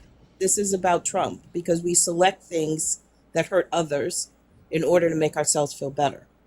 So that's where I was Santana, going. Santana, I'm gonna take a little walk. Go ahead. You're good. You're good. Yeah. Let's. I'm sorry. Go ahead and finish your thought, Stacey. So my thing is, sometimes we make choices that we know are not good or not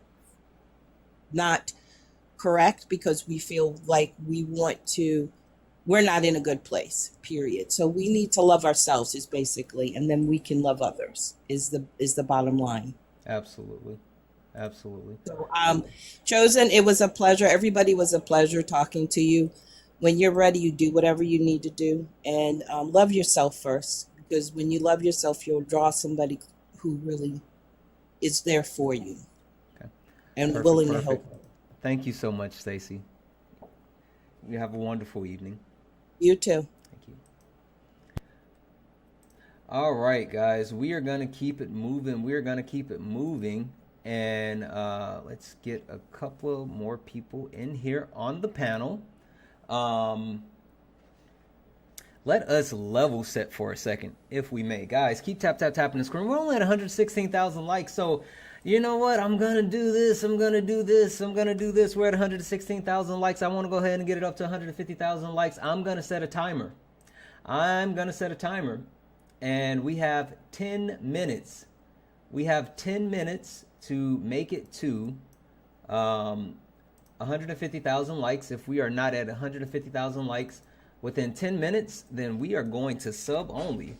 So guys, tap the screen, share the live out, do all the wonderful things to let the TikTok know that we are here for a wonderful evening of conversation. And also, guys, W's in the chat for Corey. W's in the chat for Corey. Corey sent a $50 donation to Alina, and it says, "Justice for the ginger naughty kittens. Thank you for everything that you do. From a mom of 2 orange rescue boys." So W's in the chat for Corey for the $50 donation for Alina. Alina, I will be sending that your way. Not the adoption bribe. Yeah.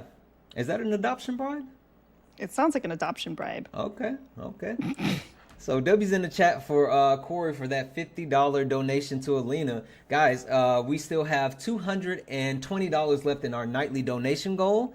So guys, Cash App, PayPal, Venmo, all the pay links are in the link tree in the bio. Santana Speaks 24. Santana Speaks 24 is the best way to actually support the live. So if you enjoy the information, entertainment, education, please consider donating. Everything is accepted. Anything is appreciated. And please don't forget about Alina. Again, Alina is doing amazing work for foster kittens. She's also doing a drive this Saturday where supplies will be donated to people that are unhoused or low income. So you can hit the link tree in her bio. There's an Amazon wish list that you can actually utilize, or you can always donate. Her Cash App is in the poll. We're running in the poll, but you can also send me a Venmo just like Corey did and just say that it's for Alina, and we will make sure Alina gets that as well.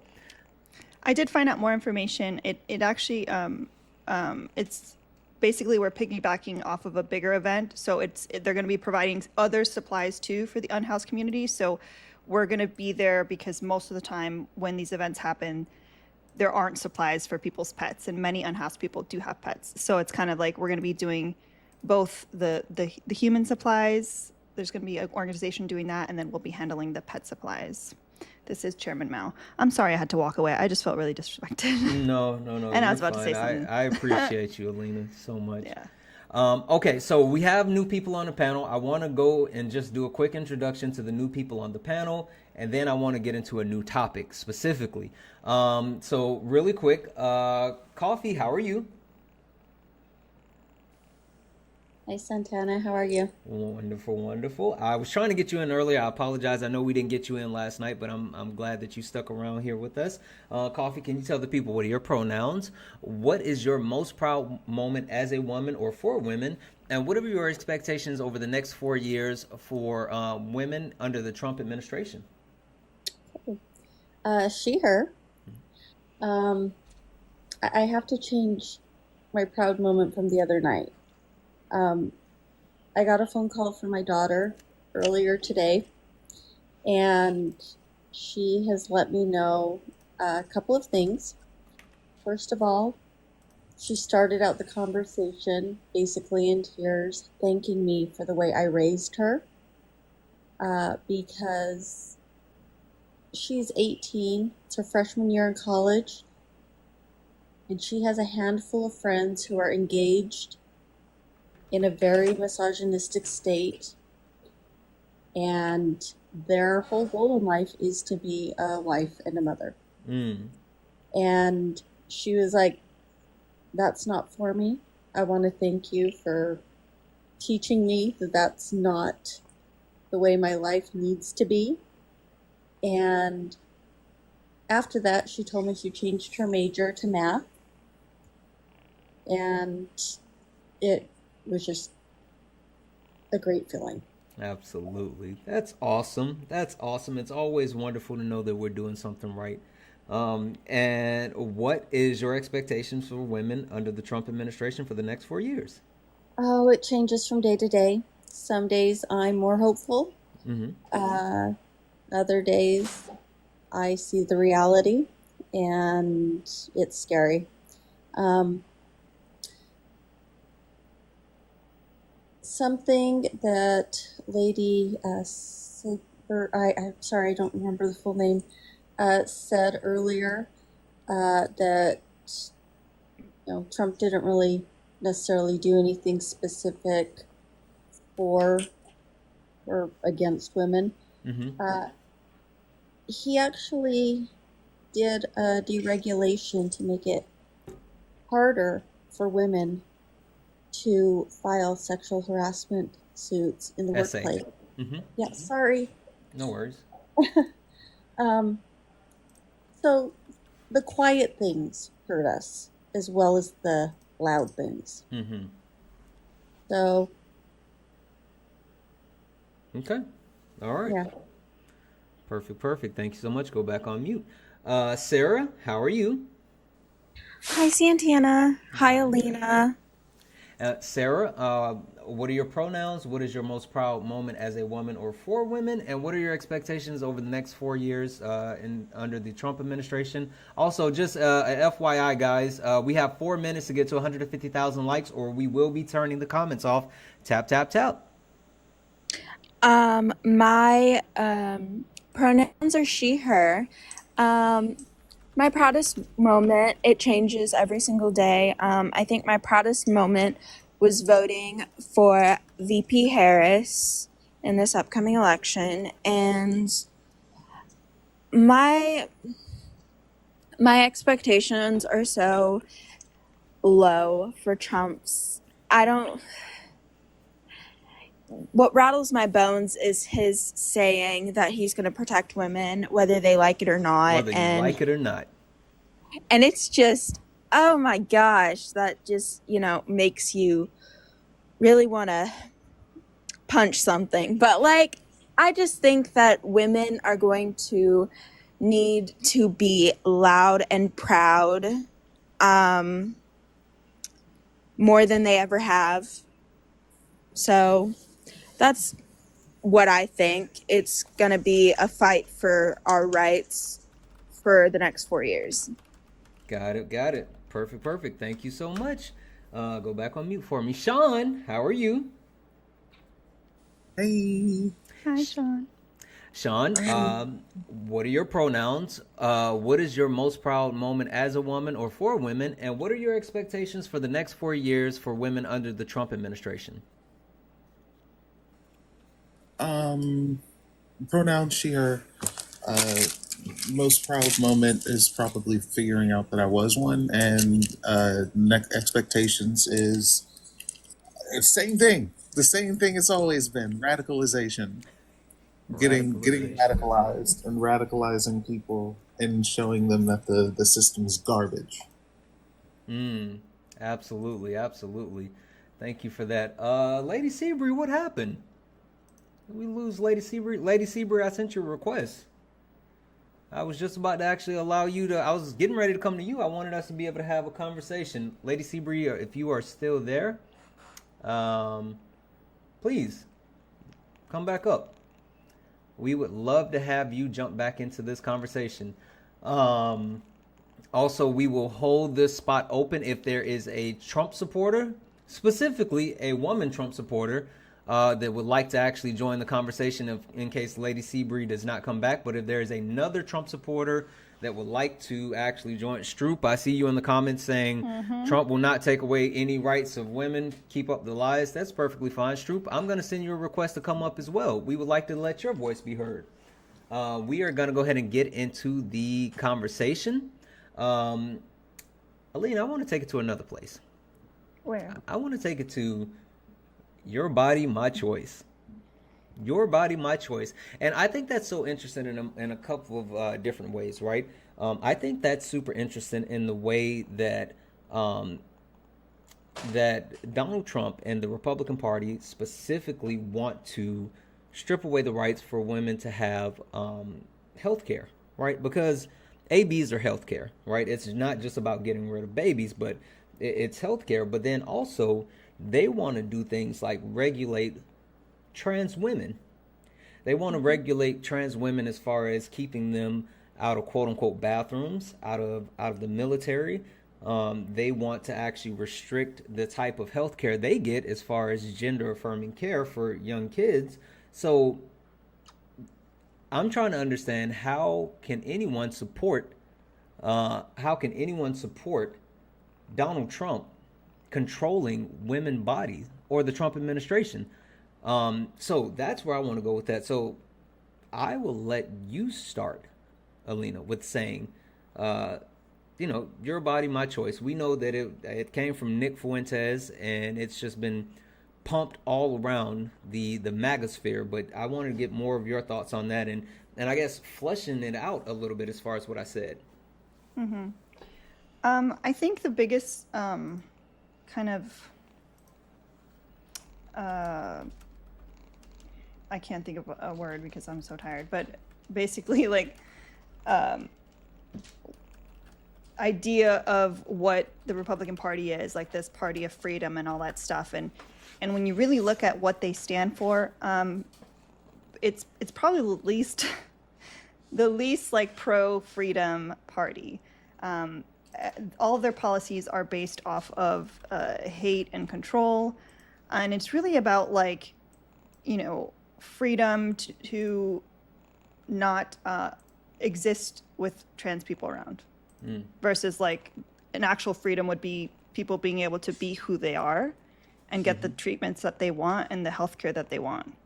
So the same thing with like the you know, gay marriage as well. The whole wedding cake for that whole situation. It was like they're not the party of freedom essentially. I don't know if that made sense.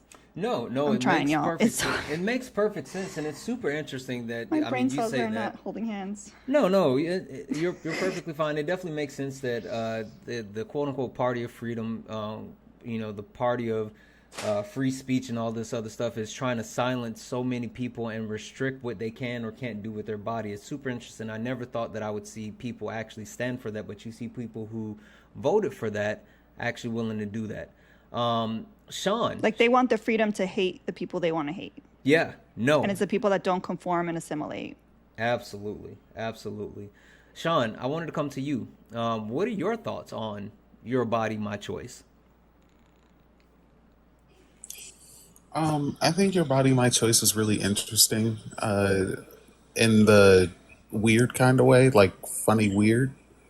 And the reason why is because throughout these at least past 4 years that we've been talking about everything, we were big like debaters on TikTok, and I never really truly engaged with like abortion debates until after Your Body, My Choice came into effect.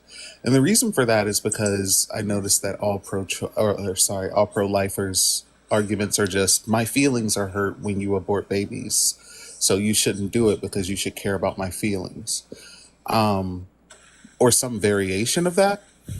And that throughout the last at least couple years that we've been debating on TikTok, I've been watching like a lot of my friends do like abortion debates, and they've been denying the fact, including like Nick Fuentes fans, have been denying the fact they just want to control women and want to get away with doing what they want with women.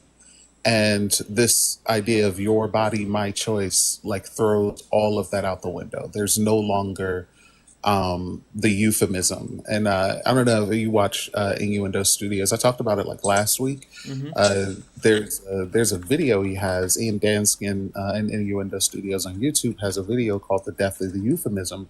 And it's like gone when you don't need it anymore. And so these people who've been saying this whole time, no, we don't want to just control women. It's about the baby. It's about the baby. We don't want to control women. It's about the baby. All of a sudden, it's no longer about the baby anymore. It's only about women and being able to do what you want with women's bodies. Yeah, no. That's super interesting. I'm sorry, I saw something. I just saw something while you were speaking, Sean, and it made me look something up, and I want to share this. I want to share this real quick before and Chosen, I want to get your opinion on this. So as a lot of people may know, and I saw someone mention it in the chat.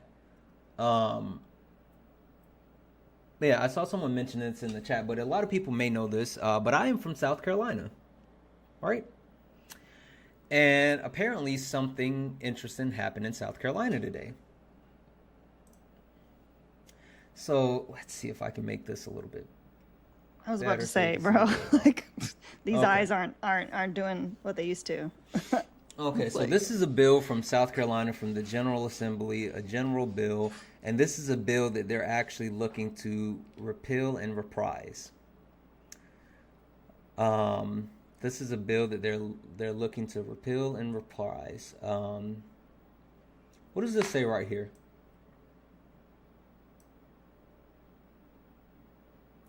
Abortion bans with exception. All right, so this is about abortions.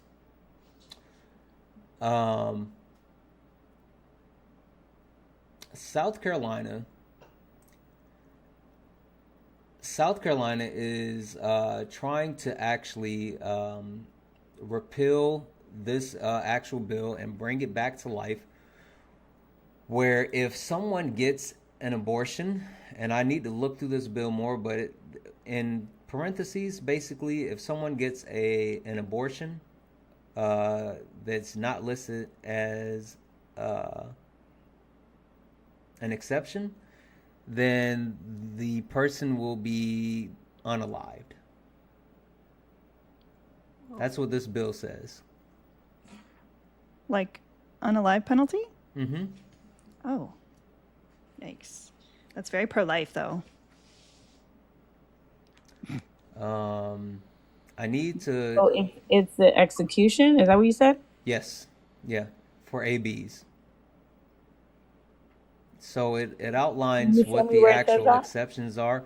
I'm reading through it more, so that's why it's been a whole thing, and a lot of people have been talking about it. I have to read through this more. Okay. But there's a couple of different articles speaking about it, but it outlines the actual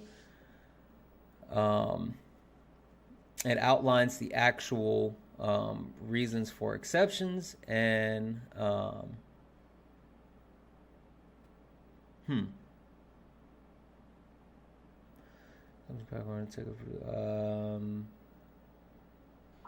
yeah, I'm gonna read through this more because there's a couple of different articles, of course, that popped up. I think That I speaks think to it. NORAD's, if NORAD's is a request, NORAD's does have more info on it. NORADs, are you here? Can you come up and speak to this? Because like I'm trying to like flush this out in real time. So NORADs, if you saw more information about I don't this, know and if you they're able. I don't know if they're willing and able to come up, but if they are, then NORADs, I'll send you an invite if you can come up, hop up for a second. Chosen.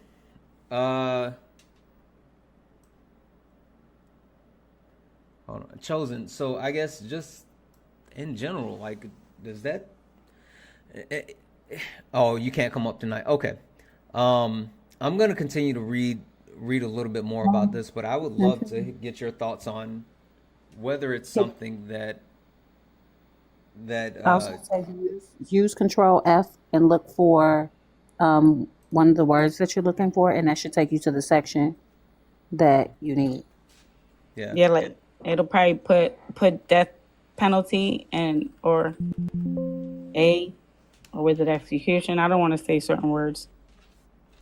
Yeah. Okay, I'm gonna keep looking at this, but I would love to hear your thoughts overall as far as like, I guess the fact that there are there are such extreme bills being put in place to regulate women's bodies, right? To basically not only just take away your ability to choose whether you want to have a child or not, but just actually like what being so extreme to say even though it's your body, it's their choice and you can't do it. So what are your thoughts around that? My thoughts is that the choice comes way before you have to go to that extreme. And I think living in the 21st century, people are acting like you don't have control. And I really think that somebody said something about caring more about my feelings or people's feelings than the baby. I listen, people really don't care about anybody's feelings. That's the fact. I want people to care more about babies. Santana, abolitionist Al has information on this if you want to bring them up. I know that. I love Al. What I said was is that the arguments that pro-lifers make are only about their feelings. Like again, yeah, I don't care about the feelings. Yeah. Yeah, I'm saying people should care more about the babies. That like that should be the main focus. And I like these babies grow up to be women. Like that's another thing like that people don't even think about. And the fact is that we don't have supportive friends, we don't have supportive family members, we don't have supported men who impregnate women, and that's the real problem. People don't Wait. care about one another, and that's why they feel like this is the only option in order to find freedom or happiness because they know no one's going to help them. Well, that's And I not think true, my that's the friend. real issue. Have you You know looked what? into the reason why abortions happen? Yes.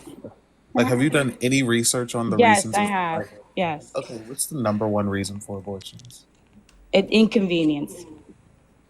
Inconvenience. Yes, like I don't No, want it that's not the because reason. I'm not ready. I don't have enough money. Not the I already reason. have a lot of kids. Those That's are all it. great reasons. Those Those are are not all great Also, reasons. like the also, number. also, I that's asked you not the what the number one reason. Yeah, I asked you the number one reason, and if you would have looked it up, you would have seen the number one reason. It's very specific. But this is what I mean. It goes to show that you don't actually care about the issue. You just want to talk about how you feel about the quote unquote baby, and no one cares about that. Of No course, I know. Nobody cares about the baby. I get it.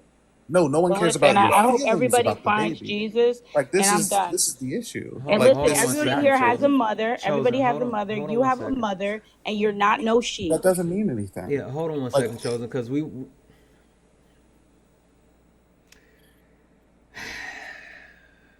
Yeah. I'm sorry, Santana. I'm just not gonna You're coddle. Like perfectly it fine. doesn't mean anything. When you say You're something like perfectly you fine. have a mother, it means absolutely the fuck nothing. You have done no research on the subject. You can't open your mouth to talk about a subject that you don't know jack all about.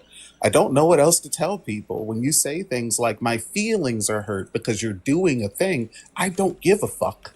You're a nobody. Your feelings mean nothing. Your ideals about like angels and what is correct and what is incorrect based upon a fictional book or whatever else, that's cool. That's cool if you want to do that, but it should have no bearing on anyone else. And you saying that it should because you feel a certain way is fucking bonkers.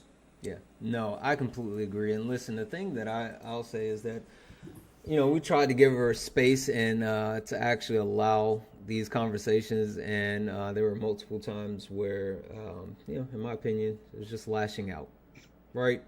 But if you can't stick around to have a conversation because, Sean, to your point, your feelings were hurt, then I mean, this is the wrong space for you. So, Aren't they the party of no safe spaces? yeah, but Aren't they the And party? facts over feelings. Yeah. Right. Facts over feelings, but you didn't look shit up. Well, I mean, it's Never mind. it's super cool catchphrases. All it is, like they like the catchphrases, they don't like the action behind it. That's why they don't give a damn if Donald Trump actually drill baby drills or if he actually makes America great again. They just want to be able to say the things. They want to say the things, and that's all that really matters is saying the things. I kind of speak on her because I kind of come from the same place she does. Okay, well, wait one second, Sarah. Okay. One second, Sarah. Abolition is out. Abolition is out. I want to flesh this out, and because I was trying to read over this information at the same time, so I would love to hear what you have on this. The thing that I found is that they're trying to kind of classify this as homicide, which is punishable by death. So can you speak on that? Yeah, thanks for having me. Also, I have strep throat, so I apologize for my voice. No worries. But yeah, so basically the bill that they have pre-filed is to define life at conception and then also to define abortion as a homicide or murder. And so they have not proposed what penalties would be handed out for that, but it could be the unalive penalty, as y'all stated earlier, especially considering the draconian laws that South Carolina still has with the unalive penalty. But it could be, life in prison. It could be the unalive penalty. It could be any of those things. But it also basically what they're trying to do is just completely outlaw abortion in the state of South Carolina. So they're already dealing with what they define as a 6-week ban. So it's already extremely strict. They just want to not allow it at all. So that's the basis of it. It has not hit the House floor yet, and we probably won't know until after the holidays. But yeah, it's pretty gross, pretty awful, even just to be proposed. Yeah, no, absolutely, absolutely. Al, thank you for coming up and sharing that information. I'm not going to hold you. You rest up and get better from your strep, okay? Thank you so much. I appreciate you I guys. love you, Al. I love you, Sean. I love you, Alina. Thank you. Feel better. Bye, y'all. Oh, also Al. Oh, damn, you left. Oh, well. sorry. That was me. I got a You're quick good, turn. you're good. I was gonna say if I had strep throat, I would just simply stop having strep throat. So get good, new. That's all I was gonna say. Okay. Let me read this off. W's in the chat for Ty. Ty sent a $1 donation to say, "Your body, my choice. Be strapped, stay safe." I know that's right, Ty. W's in the chat for Ty for that $1 donation. Guys, that means that we are now only $219 from closing out our nightly donation goal. And guys, there's 380 people in here watching. So if 219 people just send just $1, just $1. Cash App, PayPal, Venmo. All of my pay links are in the link tree in the bio. Santana Speaks 24. Santana Speaks 24. 219 people send $1. We can definitely wipe out our nightly donation goal. So if you enjoy the information, education, entertainment, please consider donating. Everything is accepted. Anything is appreciated. And please don't forget to take care of Alina while she's up here on this panel laboring with us. You can always hit the link in her bio, which is for a Amazon wish list for a drive and a supply drive that she's doing this Saturday.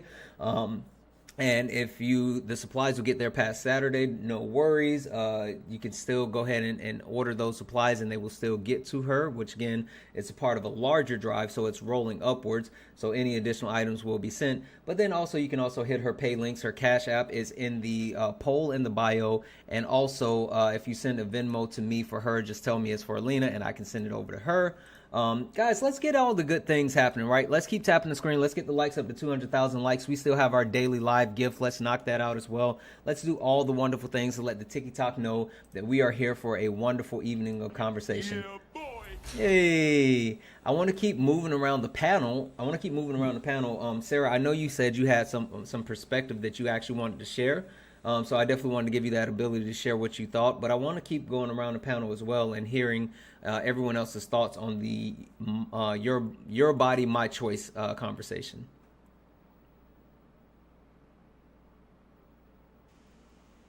Oh, I thought you were moving around the panel and then coming back to me, but Yeah, no, I wanted to come to you for a quick second because I know you said there was some type of perspective that you wanted to offer. yeah, I forgot her name. Chosen. Yes. I'm a Christian woman. I definitely am big in my faith, but I'm also pro-choice, and I think that is very important to me. I don't like what she's saying is she's thinking about the babies, but for me, it's the saddest thing to want to feel like there are so many unloved babies in this world. Why would we want to force women to be mothers when they don't want to be mothers? Having that child grow up knowing that their mother never wanted them is probably the most horrible thing a person can live through. I think as a Christian woman, I do not force my values on every single person I meet. And I think that I don't want to say most, but I want to say a good amount of Christians do that. They think that they think everyone should follow them because they are, because it's their way or the highway. But I am that kind of person that respects all of the religions. I respect everyone's opinion, and I would not make somebody be forced to hold the same values as me just because I'm from a religion because I'm religious. Yeah, And no. And so I think that's a great call out, and I think that's what a lot of people do, and they use their religion as a crutch. And I think Alina called that point out extremely well, speaking about how religion has been used to oppress people in so many different ways. And it's a wonderful thought process, but it's not always the way that you should actually go about it. So you know, absolutely, I am the kind of person that leads with love and not hate. And I definitely, if anybody wants to talk to me about religion and stuff, I'm always open. I have so many friends that are non-religious, and you can only talk about it to people who want to listen, because a lot of people have their own faiths, and you have to respect that and respect that person. And there's a reason that I am pro-life in myself, but I'm pro-choice for other women, because I would not force my religious beliefs on anyone. Yep. Nope. Absolutely. Absolutely. Thank you, Sarah. All right, so let's do this. Let me read these off real quick, and I want to open it up. I want to hear from everybody. I want this to be a free-for-all. I want it to be more fast-moving. I want us to get into it. I want us to keep it funky. So, Ren, I want to come to you. Ren, when I'm coming to you next, and I want you to keep it funky with me, because I Wait, really is want this to going to know. be sparring late nights? Listen, I want it to be fun. I want us to get into it, because this topic is like kind of crazy to me. So let me read these off real quick. W's in the chat for Vic. Vic sent a $1 donation. Thank you so much, Vic. Listen, guys, it means so much to me when I say, if everybody sends $1 and people actually do it, that means so much to me. So thank you, Vic. Thank you. B sent a $1 donation as well and said, please say hi to Alina. Alina, B said hi. And W's in the chat for Belly. Belly sent a $1 donation and said for a tutorial for Parker's hair. So cute. Belly thinks your hair is so cute, Parker. W's in the chat for Belly. And Belly also sent another $1 saying, also, you're an amazing host. Thank you so much, Belly. I appreciate you. Thank you, Belly. And also, W's in the chat for Ashley. Ashley sent a $10 donation to say, your funeral. I'm assuming that she's saying, hold on. Your funeral, your funeral, my doing is my favorite response to your body, my choice. Got it. Your funeral, my doing is her favorite response to your body, my choice. W's in the chat for Ashley. Thank you so much, Ashley. I appreciate that. Guys, that means we're only $205 away from closing out our nightly donation goal. So Cash App, PayPal, Venmo, all the pay links are in the bio. Santana Speaks 24. And please, please, please make sure we take care of Alina. I would love to hear Alina thank some people. So if you guys have not hit her pay links yet, make sure we go ahead and take care of her pay links. It's in the poll. Matter of fact, I need to go ahead and restart the poll again. I would love, look at the kid. Matter of fact, I'm going to guilt trip you guys for a second. Look what she's doing right now. Look at the kitties, guys. Would somebody please make sure we take care of the kitties?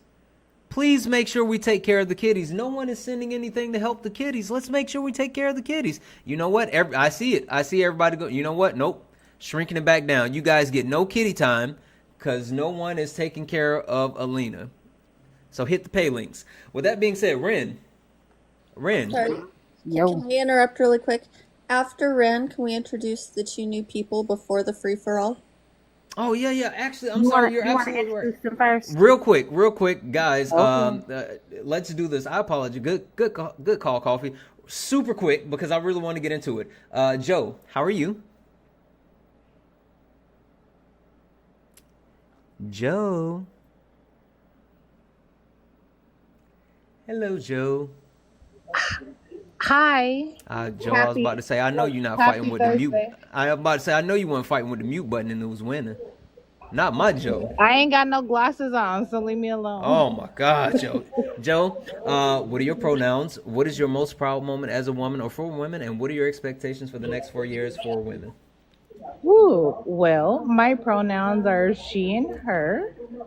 In my next 4 years, I'm just happy to be a woman, and I hope that through this time that we just continue to win, even despite what's happening, that we're still going to win. Absolutely. Absolutely. Perfect. Thank you, Joe. Nicole. Nicole, how are you? I'm great, thank you.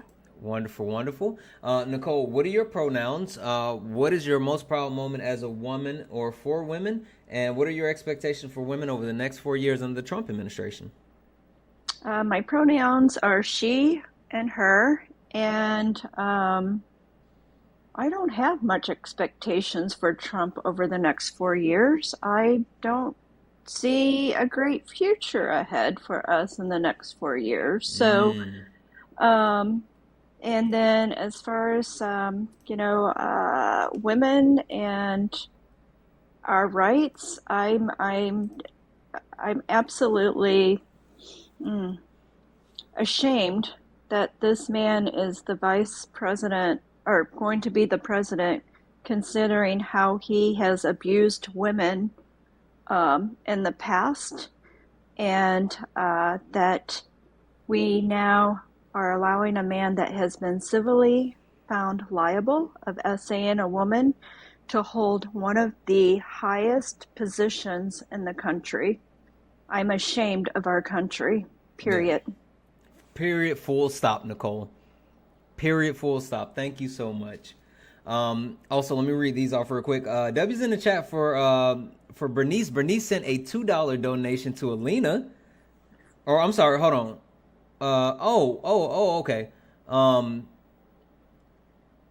Okay. No. Yeah.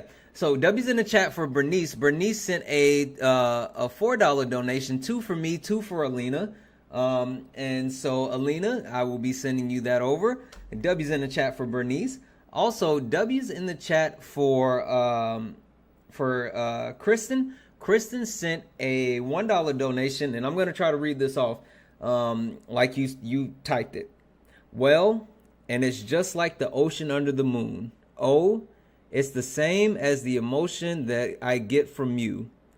You got the kind of loving that can be so smooth. W's in the chat for Kristen. W's in the chat for Kristen. And also W's Is that a love song? I'm not sure, but I feel like it is. That Not the lyrics. The lyrics. What lyrics is that to? I don't know. That sounds like a love song. The song Butter Love by Next. Is it Butter Love? I think it might be. Somebody saying, oh. Somebody saying I it don't know, is. but I feel like that was worth more than $1, y'all. If you're gonna make him sing some lyrics, you gotta send at least a lyric. And Thomas and Santana. Also preface it. I mean, I thought it was a poem, so I was trying to, do like slam poetry. I mean, I will sing whatever. Under the moon, it's the same as the emotions that I get from you. You got the kind of loving that I get from you. Yeah. I didn't know. Smooth. Okay. Yeah. No, I'm like, I know that. That's like Motown. Sorry. I didn't know. Also, W's in the chat for Dwayne. Dwayne sent a $1 donation saying thank you for the different subjects. Make it real. That's Santana. Give me your heart, make it real, or else forget about it. Yeah. Okay.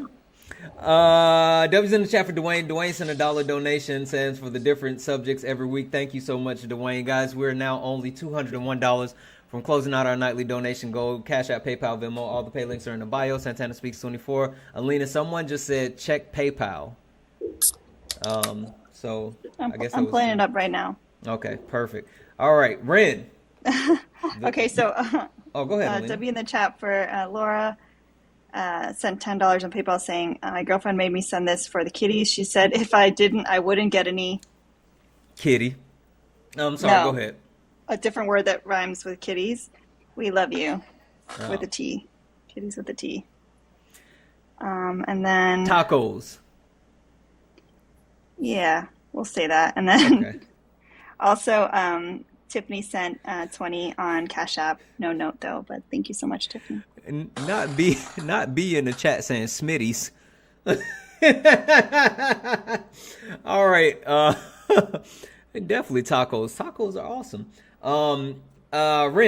Ren, your body, my choice. I'm about to say some bad words, okay? Just so you know. So you don't give me the language warning. Well, I'm gonna say, Ren, my mom watches this. I ain't gonna be too bad. Okay. I'm sure your mom said these words to you. My mom fusses at me when she messed around and watched sparring, and she was like, who in the world?" Like, it was a whole thing when she saw sparring. Like, it was not good. It was not good. So I don't send her sparring anymore. Anyway, go ahead. The reality is that whole sentence is some bullshit based in some control that men want to have over women. Because the reality of the situation is that they want women barefoot, pregnant, and tied to them. Because what other reason? Your body, my choice. The only way that works is if you outlaw abortion, get rid of no-fault divorce, so you can continue to have ownership, so you can attempt to have ownership over women. Now, I can't speak for no other woman, but I'm not going at pew-pew point. I'm not going. You're not gonna make me. You're not gonna. I'm gonna do what I want whenever I want, however I want. And what people don't understand, your body, my choice. It speaks to abortion in a lot of ways, because how interesting is it that we want people to have babies, but then once the babies get here, no one gives a damn. That part. No, nobody cares. Oh, well, you make sure you incubate that baby and feed that baby with all your nutrients, and then once you push it out, who cares if that baby eats? Who cares if that baby has somewhere to live? Who cares if that baby has health care? So, my body, my choice, your body, my choice is basically them saying in 4 words that they don't give a doggone about women. Thems, theys, fems, they don't care about anybody other than themselves and their machinations. Yeah. Yeah, no, listen, Ren, you hit it dead on the head, and that's something I wanted to throw to Chosen before she, skedaddled and ran. Like, I think you hit it dead on the head. That's something that I always think about, how they're so just pro-birth, but not actually pro-life. They don't want to actually do anything to take care of the babies. So that's mind-blowing. Well, one of the things that she said before she skedaddled on out of here like a track star, she said that she doesn't understand me saying that it's going to get bad for women and women are going to lose their lives. Women are already losing their lives. Women already are. And it's going to get worse. What does she think is going to happen in South Carolina if they pass that law and they actually get it down to where it's banned? How many women are going to be sitting in prison? For what? And then what happens if it's a miscarriage? Yep. Like, I need people to actually act like they had a sense God gave a goldfish and see how all of this is going to happen. Yep. No, I completely agree. I completely agree with that. Thank you, Ren. I was going to come to Parker's, but Joe, I saw you said you wanted to say something. So Joe, then Parker's, and then we'll keep pushing around the panel. Okay, sorry. There's so I'm outside right now. Not Joe outside. We outside. Leave me alone. But the only thing that I really do have to say is for people who talk about like ABs are not right, ABs are not. What if it may have saved your life? What if it may have saved your life against someone who wants control over you? Yeah. And I feel like that sometimes people don't understand that. And sometimes that's why some men do not. So I'm not trying to say all men. So I'm not trying to, but sometimes people have children in order to control women, and they think that they're not going to make anything better of themselves. Mm-hmm. And so when they have a child by you, then they're like, oh, well, I can do this. I can do that. Maybe sometimes if you're nice to them, they'll show up, they'll give you money. But as soon as you don't do anything, then they want to think that you're not going to be able to survive. You're not going to be able to take care of them children. But at the end of the day, as a woman, you're going to take care of your children. So why would you continue having multiple children if you're trying to make the best of your child? You want your child to have the best. Anytime that you sit there and you carry a child, it's hard. But when you do it, you're only doing it out of love. And sometimes that's the only way that's going to save you. Now, if you're doing it multiple times and you don't have a reason to do it, then that's a different story. But sometimes it really can save your life. Because when you have a child in this world, then that means that you are their protector no matter how old they get. They could be 50, you could be 80, and that's still going to be your baby, and you still have to ride for them, take care of them. And I feel like sometimes that's what people forget. When you give a child back to God, if you're not religious, then how do you know nothing's going through your mind? How do you know that you're not thinking about that child or what could have been? But you know that you made the best choice. And I feel like people are trying to make it seem like you're just doing that as a birth sensation to keep everything together, but sometimes that's really not what it is. So when you sit there and say, well, you don't deserve that, maybe you're trying to save your life, maybe you're trying to save your child's life, maybe you're trying to protect your peace. Yeah. Maybe you're trying to make sure that you're going to be okay, because even still, this might be too much information, and that's okay. I have one child. He's in middle school. Mm-hmm. To this day, his father likes to still try to control me. He literally sent my godmom a message, oh, well, she did this, but I'm still taking care of him while you're in another state. What are you going to do about it? Right. And sometimes that's what gives them the upper hand. So sometimes you have to stay safe and know that you're going to be okay another day. And the more children you have, they want you barefoot and pregnant. Just like back in the day, you're barefooted. Women couldn't work. Women couldn't vote. Women couldn't do anything. If it was up to them, we'd be at home cooking, making dinner, making 3 meals a day, which is not a problem. But are you serious? Barefoot and pregnant. Yeah. There's so much money to be made out here. So it's like, if you think that you can control me on money, then some people are going to do what they have to do to make sure that their family's okay. And sometimes it's not a man. But when you sit there and you say that you can't get that in a woman, but then it's not just a woman, because it takes two. It takes two people to make a baby. It's not just a woman. So for a woman to be punished, what about the person who she was with? Yeah, no. And that's always the interesting thing for me. And people like to double down and say, like, the thing that I hate, you know what? Thank you, Joe. I want to move this around because, again, I'm still sticking to my body, your body, my choice, but kind of building on what Joe says. And Parker, I want you to speak to this next. But something that people often say as well is, well, she should have kept her legs closed, right? She should have kept her legs closed. If she kept her legs closed, then it wouldn't be that way. But it's never men should have kept it in their pants, or like the men should have been more responsible. And it's super interesting to me that people double down on that whole, your body, my choice. And that's another way, right? Because it's never the responsibility on men as far as keeping it in their pants. It's always the women should have actually kept their legs closed. I just want to interrupt and say welcome, Pickles Raid. Welcome in, Pickles Raid. Welcome. Parkers? I've prepared a few notes because I, too, want to not go off the rails, even though I would have loved a good red rant the proper way. Yeah. So excited, but that was still good, and y'all need to gift her and send all of the money to all of the kids. You know what? I was going to hold on to it, but let me just say this real quick since you brought it up. W's in the chat for Laura. Laura sent $15 PayPal, which $5 is for me, $5 is for Ren, and $5 is for Parker's. It says, I'm the girlfriend who sent $10 to Alina so I could have tacos.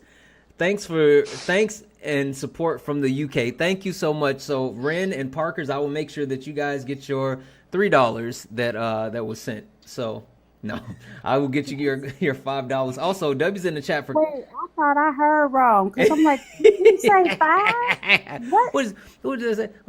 It's always women getting paid less than men, right? That's a whole nother thing. Never mind. No, Now we not wage capping and donations now. We not doing that. That's not gonna happen. Also, We'll W's in the- unionize right now. I know, right? You guys leave me on the panel. I'll be up here talking to myself. No, we'll see a shoe fly across the room. You will. Also, W's in the chat for Kristen. Kristen sent another $5 donation saying, bequeath from the Chairman Mao Fan Foundation for an ethical hatred of Candace Owens. DBA Not Like Us LLC. I know that's right. W's in the chat. W's in the chat. So, guys, that means that we are now only $191 from closing out our nightly donation goal. There is 404 people here, so if 191 people just send $1, we can close out our nightly donation goal. So, Cash App, PayPal, Venmo, all of my pay links are in the link tree in the bio. Santana Speaks 24. Santana Speaks 24 is the best way to support the live. It's right there under the chat if you need to see it. Everything is accepted. Anything is appreciated. And please don't forget about Alina. Let's make sure we're taking care of her. Hit her pay links. You can send me a Venmo. I'll send it over to her. And also hit the link tree in the bio. With that being said, I do want to say that this is the second night out of 3 that Santana hasn't reached the nightly gifting donation goal. And what a way to tell him that you hate my guts and you don't want to have me back. So I'm just saying, like, if we all set $1, we can help support Santana and these spaces, because Santana did do so much prep work in planning this. And yeah, we got to appreciate him holding this space. And I love Santana after this past Saturday, after the telethon. I literally cannot say enough good things about Santana. So please take care of Santana as well. Thank you. It's also nice to know that my Candace Owens rants are starting to go around. They're iconic. Yeah, everyone keeps saying comments about not liking Candace Owens, and yeah. Yeah, Santana. Nobody likes Candace Owens. Yes. That might need its own separate night. How much are you to go? $191. God damn. Yeah, I know. Damn. I need it's 380 people up in here. Everybody send that man $1. He works hard. That man works hard, y'all. He do. Look at the pretty like backdrop and the chat thing he got going. Look at all this stuff he does for y'all. Sound effects. And he brings you this amazing panel. Let's take care of bro. If we hit the goal, will you show the dome again? I haven't shaved. I mean, I will. I'm never above doing something strange for a little piece of change. I'm about to say, how strange are you willing to get, Santana? Listen, as strange as my wife will let me get, as long as I don't hear God no from the other room, I'll do it. That's fair. Y'all trying to get me to put my feet on the internet? I'll do that. Oh God, no. Okay, I'll put my feet up here. Okay. All right, BRB. All right, Parkers, the floor is yours. You know what, y'all. Anyway, toes. So back on topic. When I have been told, your body, my choice, I have reminded the speaker that it's also their body in my garden fertilizer. So if they want to test that, they are free to try. A couple notes about religion regarding this topic, and that is every branch and sect of Christianity that exists today branches off from Roman Catholicism, which is just the more orthodox.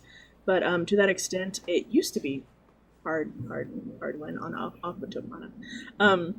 it used to be that ABs were provided by Catholic priests, not by all means, not with the woman's permission or request, but because the husband would suspect of her messing around with him for whatever reason, so would take her to the priest and go, hey, I don't think the fetus is mine. And so then they would resolve that. So whenever there is the religious portion of that. I'm like, you don't know the history of your own book and beliefs and practices. There's a verse in Numbers about it. There is a Catholic saint about ABs that they don't like to talk about anymore, but it's all there. And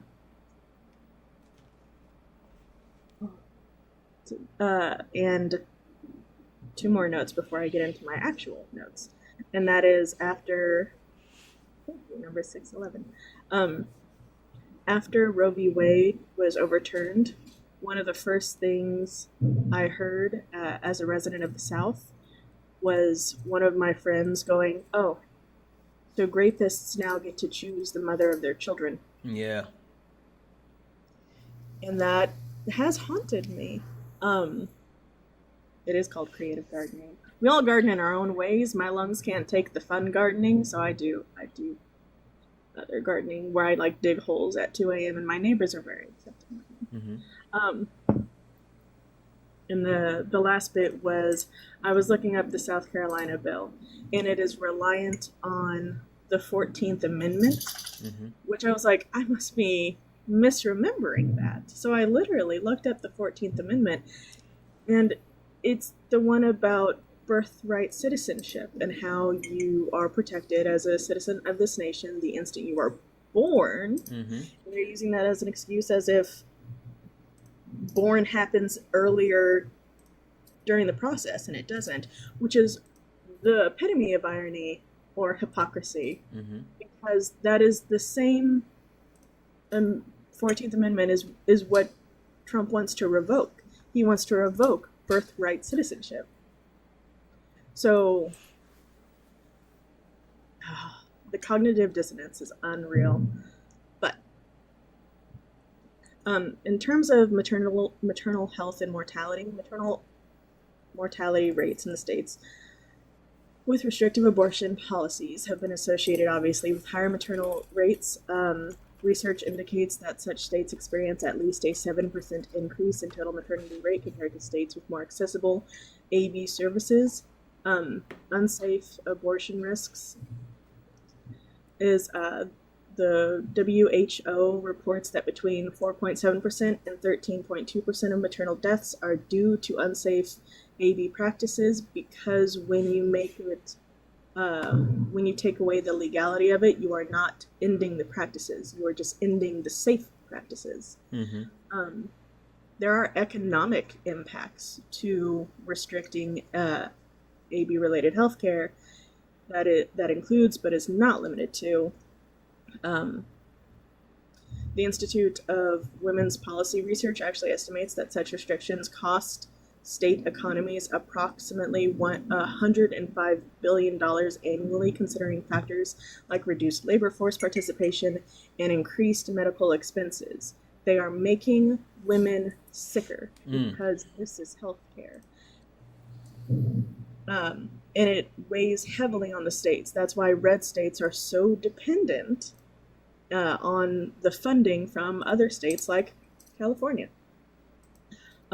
There's also individual financial stability issues where the access to AB services are linked to improved economic outcomes for individuals. Studies have found that women who can access this care are more likely to attain higher income levels, complete college education, enhancing their economic stability, and honestly, overall mental well-being, because it is not the trauma of the AB itself that usually is sustained. It is the social stigma that is surrounded, which compounds the issue. Like when pro-forced birthers quote how depressed and anxious and all of the repercussions afterwards that have been found in people who have undergone ABs for a series of reasons, it is not the procedure. It is all of the impact and all of the guilt that they feel because people say that they should. There's obviously higher infant mortality rates, especially in Texas. We've observed at least a 13% rise in infant deaths compared to less than 2% in northern states. And strict AB laws lead to a decrease in healthcare providers altogether. There are a lot of southern states that are facing healthcare deserts due to obstetricians and gynecologists exacerbating healthcare access issues. There's a mass exodus because they cannot work within the means of the law safely, and they cannot serve their patients in the way that they had taken the oath to serve them. So it is okay, James. Choke on a soggy walnut, dear. Well, let me just jump in here and say this. James, either come up and say it with your chest or shut up. I mean, yeah, there's a box open. If you want to make your voice heard, hop in the box. Don't be scared down in the chat. I'm sorry. Go ahead, Parkers. No, you're fine. There was a question in the chat that I glanced. I need to stop looking at the chat. They asked, why is infant mortality increasing? And that is because the fetuses in utero who are not fully developing, that they are having issues with development, that then they are predicted not to last for a couple hours after birth. They're forced to being born anyway and living in that pain that could have been avoided, and then still expiring. That has to be a better way to say that. So they are just being born to unalive, and that's why it's an increase in infant mortality, as well as the actual issues of the labor process that aren't being addressed in a safe manner because of the fear of legal repercussions afterwards. Can I say something about infant mortality? Yeah, real quick. Okay, and trigger warning for anybody that this might hurt. I don't think people understand just how traumatic seeing your child in a NICU is. I don't think people understand how making people go through the process of having babies that won't make it, and then you're watching your child, and I say from experience, it is the worst thing in the world, because you should go before your child. Your child shouldn't go before you. And to traumatize so many women, all because you want to force them to give birth to children that they know are not going to make it. It should be deemed cruel and unusual punishment, honestly, because you're going to have women that will never, after they have to go through something like that, they will never have a baby. Absolutely. Because they will not be willing to put themselves through that. Absolutely. And you know, it's sad that James ran so quick without I literally wanted to hear James' thoughts on all of that. It's super interesting that James took off running. James ran fast. James didn't even stay in the comment. James just left. Okay, we're gonna keep passing this around. I want to make sure we get to everybody and make sure we're able to kind of wrap this up. Debbie's in the chat though for Ren. Ren sent a $10 donation saying, "Here, damn." W's in the chat for Ren for the $10 donation. W's in the chat for the $10 donation from Alina says, "Thank you for all that you do." Alina, you are so amazing, so kind, and I don't deserve you. Thank you. You don't, but it's okay. You can spend the rest of your life trying to make it up to me. Absolutely. W's in the chat for Erica. What up, E? Erica sent a $10 donation saying, "Helping the needy." Thank you, Erica. W's in the chat for Corey. Corey sent a $1 donation because I know that the fact that the number was not, an even number was bothering her. So W's in the chat for Corey. Thank you, Corey. And W's in the chat for Tara. Tara sent a $5 donation to say, Hi, Santana. I just want to take a moment to say thank you for the incredible content you create and share with us. Your live shows are always engaging. It's clear how much effort you put into making this such a fun and welcoming space. Keep shining and doing what you do. You're making a real difference, and we're here. We're all here for it. Tara, thank you. Thank you so much. I appreciate you saying that. I appreciate the thoughts and sentiments behind it. I'm just I'm proud that this is a space that people actually want to be a part of, and not just like right now, but in a lot of different situations, and people who often say like, hey, if you're going to do this, I would love to be a part. Hey, if you're going to do this, I would love to be a part. So it really makes me excited and proud that people actually want to be a part of this space. So thank you for that. With that being said, guys, we are now only I'm sorry, go ahead. I have a couple when you're done. Okay, yeah, no, you're perfectly fine. I was just gonna say, I don't know why my calculator went away. I was just gonna say, now we are only $155 away from closing out our nightly donation goal, guys. Only $155. So if 155 people send $1, we can close it out tonight. Cash App, PayPal, Venmo, all the pay links are in the link tree in the bio. Santana Speaks 24, Santana Speaks 24, which is the listing that's right under the chat box. Everything is accepted, anything's appreciated. Alina, the floor is yours. So I want to thank Kaylee. Kaylee sent $5 for the kitties, and Ariella sent $10 saying, thank you for always making me feel valid. Absolutely. W's in the chat for both of them. Perfect. All right. Let's go. E. I want to come to you real quick. E. Your body, my choice. Absolutely the fuck not. Language. Oh, whatever. Okay, I'm sorry. What are your thoughts? Break it down for me, because it's a vile thing, but you know there's a lot of people thinking that. Yes, it is very vile. No, it's not. It's never going to be the man's choice, because how can a man sit there and tell a woman that she has to have a child that he, like Joe was talking about, that he may not even be there to help raise? Oh, Parkers, thank you, my love. Thank you. You know I love the dining. Thank you. That's a big dining. Roar. Yeah, that's not a tiny dining. That's a big dining. A big dining. I took my sleep medicine for the first time in like 2 weeks. I'm a loopy. Oh. This is gonna get weird. It's just a regular sleep aid. Oh, okay. I didn't know if it was sativa or. Oh God, no. I just say no. Anywho. No, that you may not stick around to raise. Like, they don't understand the actual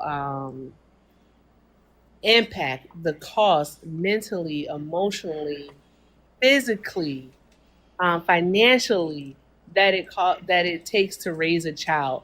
Like, mom is the one that's gonna have to, take care of that kid when they're sick. Mom is the one who has to answer the phone from the school if something happens and has to leave work. Mom is the one that has to deal with the blowback from when things go wrong at work, because, work-life balance isn't a real thing. It is not. So women should really have the choice to decide whether or not they want to have a child. It is in no way, shape, or form a man's decision. None whatsoever. And I swear to God, you know what, guys? I am, and I feel for my sisters out there who are within childbearing age, who may experience, the trauma of having to go through something that you don't want to go through. You shouldn't be forced to go through something that you don't want to go through. I no longer have a uterus. I yeeted it 2 years ago. Yep, yeeted the uterus. I kicked her out. And I'm one and done. I have one child. I feel for y'all so much. And Mr. Bill, who comes on my live, he says this thing. He says, I hope Donald Trump fails at everything he wants to do. And I agree with him. And I mainly hope he fails in passing a federal ban on AB. I hope he fails. And I have the hope that in 2 years, hopefully, maybe, no, it won't be 2, it'll be 4. So in another 4 years, hopefully we will elect a president like Kamala Harris, who will push to make the choice available to all, not just individual states, but a choice across the board. That's all I have to say. That's it. Absolutely. Perfect. Thank you. Alina, Thank did it get weird? Did it get weird? No, it wasn't that bad. I was asking Alina. Yeah. Okay. Okay, good. Great. But I'm on 3 hours of sleep, so like Okay. I can't judge anything I'm right on now. like 4. Did we do the pickle thing here? You want to do the pickle? I'll be the gingerbread. I don't think Welcome to the family, the guests Dragon can't do Beauty. it. The guests can't do it. It has to be Santana doing the pickle. Also, We could all yo, do a yeah, gingerbread dance. we absolutely can't do the pickle. That I don't have camera access on this account. yeah. Also, the pickle thing bothered me. I couldn't look at the screen the other day while you were doing it. Like it's not like love a good pickle. No, it's like I don't know what it is, and like the visual effects was like making me not feel nauseous, but like I don't know, it was fucking with my vertigo. Like It's fucking with my vertigo. Like like I don't know what was going on. So, bruh. Anyway, Nicole, your body, my choice. What say you? Yeah, no, that's not right. There's when I hear that statement, I don't know how many of you have watched The Handmaid's Tale. Mm-hmm. It's a series that is it's a fictional country that has been developed called Gilead, and it forces women who can't have children will have another woman that is present to take that role. It's a very disturbing series, but ultimately they're forced into your body, my choice. Their role is to produce, and so it is basically just demeaning women to the point that they are just livestock. And that is the kind of the premise of the show. But I kind of wanted to hit back on the just keep your legs closed thought with AB. There's so many things wrong with that. I mean, number one, just because you're having I don't know if you can say it, sexual schmecks. Just because you're having schmecks doesn't mean that you're consenting to pregnancy. Right. So therefore, you're taking away my autonomy to tell me to just keep my legs closed, because schmecks is not just for the purpose of producing a child, it's for intimacy as well. Mm-hmm. And I think that a lot of pro-lifers disregard that, just go on the thought of keep your legs closed. The other thought of that is that contraceptives are not 100%. I mean, they are, some people say 1%. Actually, the failure rate is, and I don't have that statistics in my head, but it's more than 1% of failure rate. I will also say that and unfortunately, we're still going to have teenage pregnancies. It's going to happen. This is not a new concept. It's happened for years. And that choice, that young girl needs to be able to make a choice that's right for her. And I'm not saying that her legs should be wide open. I'm not saying that at all, but I'm also not being in denial. I have 3 grown children, 34, 28, 24, 2 of them girls. And at one point, that when they're headed towards senior year of high school, I approached them and I said, where are you at with this and with birth control? And I want you to reach out to me and I will take you to my doctor, who I absolutely love. And they both said to me before they go to college, they wanted to get on birth control. But, having that conversation is important, but not all parents are comfortable with having that conversation. Yeah, for sure. So I guess I'm going to land my plane, but that's, what hit me really hard is both those statements of your body, my choice. It just, dictatorship, that control over a woman, and then keep your legs closed is another one of those, control over a woman. And who are you to tell me what to do? It's for me to make the best decision for me. And if there's a consequence, it's for me to make the best decision for me. Yeah, no, absolutely. Period. Absolutely. And I think for anybody to boil schmecks down to just being for procreation, it's absolutely insane. Absolutely insane. So yeah, and you know what? I'm sorry. Can I just speak to how unserious this entire panel is? You all should be ashamed of yourselves for turning yourselves into gingerbread men. Each and every one of you. Shame on your houses. Shame on your cows. Everybody loves gingerbread man. Everybody loves gingerbread man. Everybody. Yeah. Guys, W's in the chat for Chauncey. Chauncey sent a $2 donation saying, "I love watching your." Hold on now, Alina. It's the Freedom Eagle. And you see what Sean just got on board, and you're gonna switch up and be the odd person out. Really? I was about to be Santa. Exactly. Sean just got on board. You all can I just you are all weird. There's that. Every single how one you of do you. that? Somebody in the chat said, "Why does my gingerbread man look sad?" I said, "Because he's tired. He is tired. He's tired, boss. He's tired." I think my gingerbread man cockeyed. It's because you got a lazy eye. See them all down. I do have a lazy eye. Hey, you guys are so freaking unserious. W's in the chat for Chauncey. Chauncey sent a $2 donation. Says, "I love watching your lives, Alina, Ren, Parker's. Also listening to you guys as well. I know she's probably tired of hearing this, but tell Alina to keep Mao. Alina, keep Chairman Mao. Keep Chairman Mao." W's in the chat for Chauncey. Thank you so much, Chauncey. God damn it.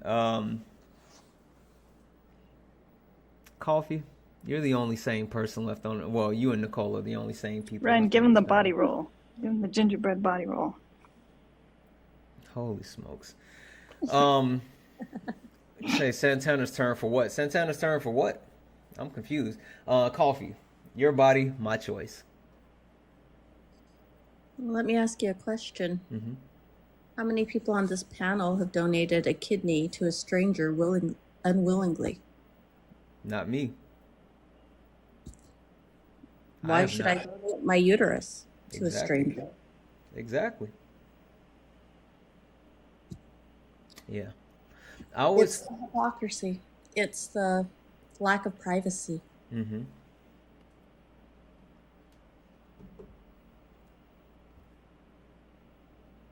What it boils down to. It's their boot on our throat. Yeah. Really, they want to take it back to a time where the only people that voted were wealthy, rich, white landowners. Yeah, I take it back to that man. So, I think that we have to be realistic about what's happening, because women are essentially under attack. Mm-hmm. I don't, there's no other nice way to put it. Mm-hmm. We're under attack because women are no longer being controlled. Women are going to college at high rates and are being successful at it. And the problem is a lot of men, but especially YT men specifically, they believe that they were always going to be at the top. And now their mediocrity has come to the surface, and they want to now control women so they can get back on top without actually doing the work to be better. It's really that simple. It's laziness on their part. It's Yeah. mediocrity on their part. And I'm sick of coddling men. Thank you for Like, the Galaxy Parkers. no. Yeah. Yeah. No, you know what? I absolutely agree, and it speaks to the fact that it's something that really hit me last night, right? And the thing that hit me came from, gosh, I want to say it was Alina that said it, but talking to Joe, right, and speaking to the fact that thank you for the Galaxy Parkers, that men, that the actual patriarch has to be dismantled by men, right? But men refuse to do so because it's that ability, the fact that they've always been on top, and the fact that they've been able to be so mediocre in being on top, and that's why women tend to threaten men so much, right? And to Ren's point, that's why they keep their boot on people's necks. It's because it's quite often they don't want to put in the work. I think I've heard Jessica Simone say, instead of actually being better, men would much rather like run to the other side where they don't have to be better and they don't have to do the work. And I think that's such an interesting point and something that we're really facing. And I hate to say this, but it's going to be up to the men that are willing to speak up and the men that are willing to do their part, but it's also going to be up to the women, and protecting women over these next 4 years is going to be one of the most important things that we do. Because I mean, you're already under attack. I mean, I couldn't imagine having any type of law or anything put in place where my actual life could be put in jeopardy if I had to seek health care. So it's a whole thing. It's an absolute whole thing.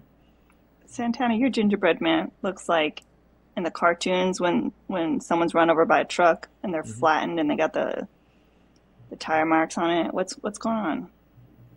Yeah, I don't know. I'm looking at Parker's. Parker's gingerbread man looks evil. Doesn't Parker's gingerbread man look evil? Ren's looks sad.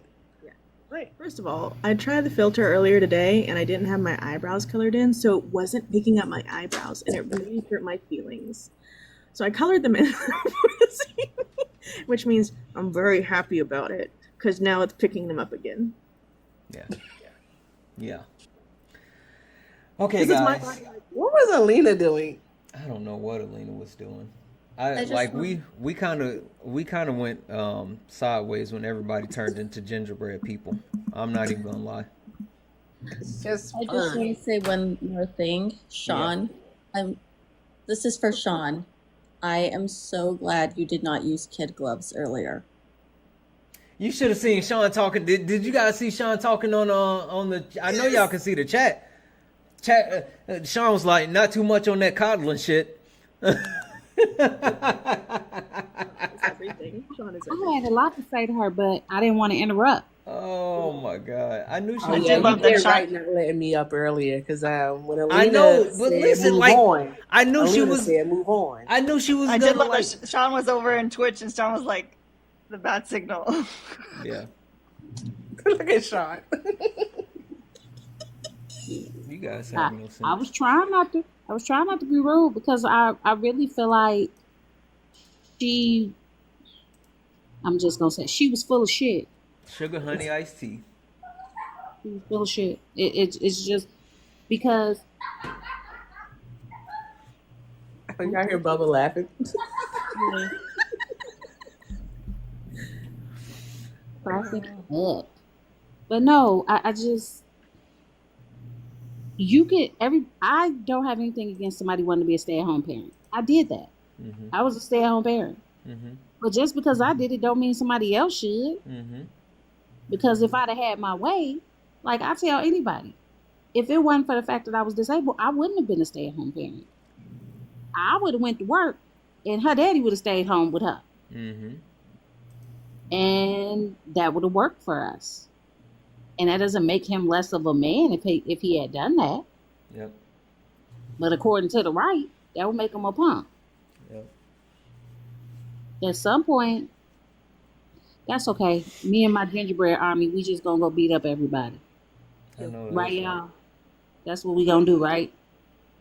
I know that's right. Part. Despite the Does some, gingerbread. is there a problem? Oh, sorry, I was reading the comments. I'm like, is there a problem? Did I do something to someone? All right, listen. Wait a minute. We're just like off the rails.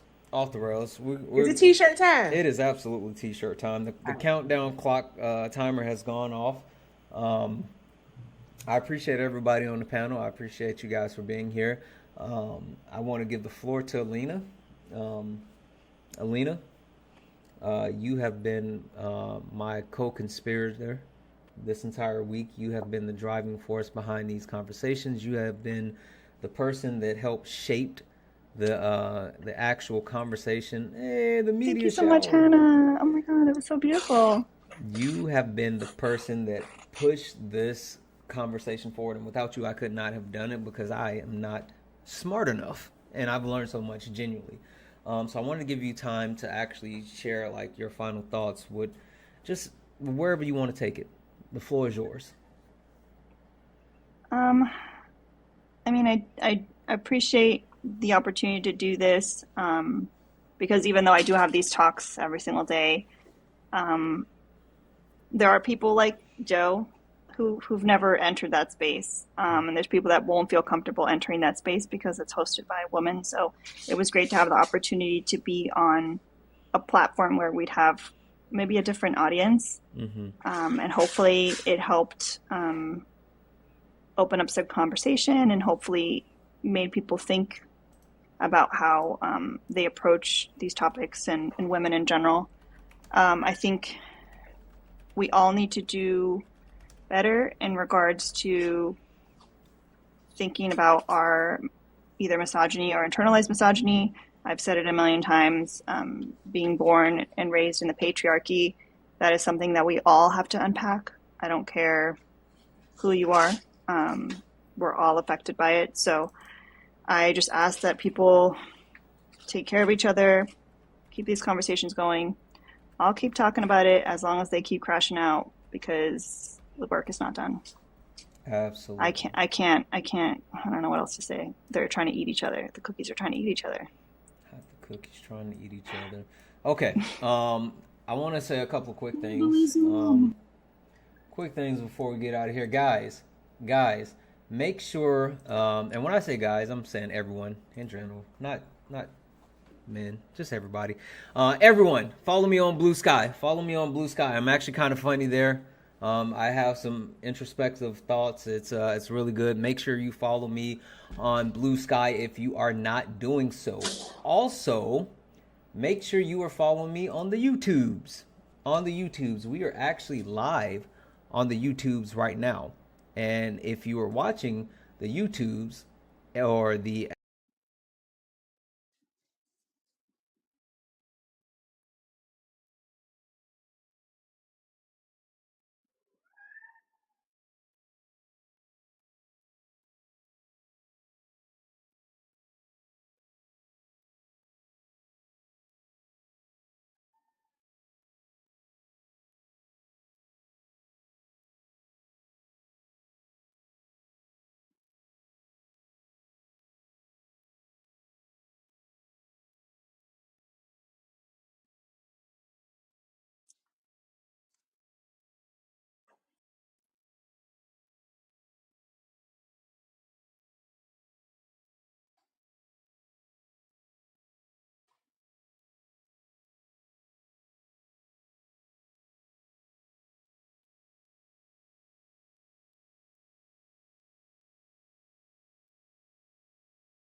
So how come when I told you I needed help setting my stuff up, you said, yeah, I can help you.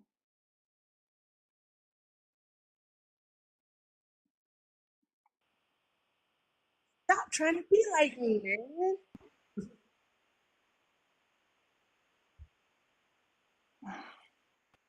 Are you doing it from a lap? You using a laptop, right?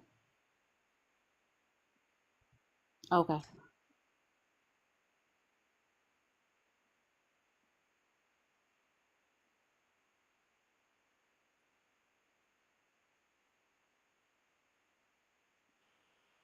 How you doing it You from your laptop? management. Say it again. Oh, I said W management. She sent Sean that pretty heart thingy. Yeah. Of course I do. Mm.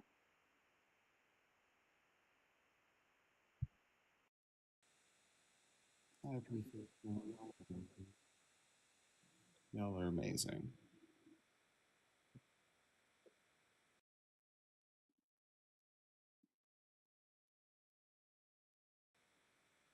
I was chilling, and I was like, but I do appreciate it though. I do.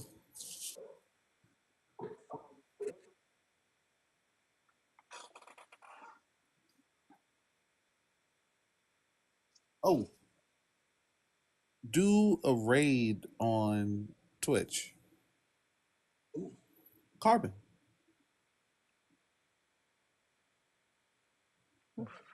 Follow him on Twitch right now. Like, go on your phone, follow him on Twitch, and then you can raid him. And I'll tell you how to do it in a minute.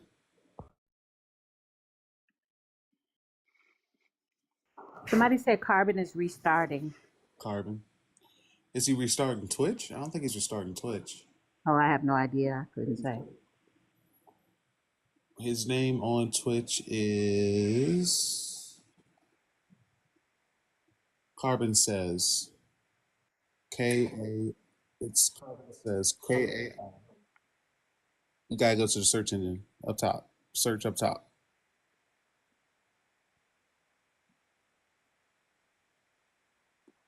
Yeah, there's zero chance that Santana could have helped me. I don't know why he pretended like he could. Would have forced me with you. Yeah. His search Carbon Says, all one word. Karbonsays.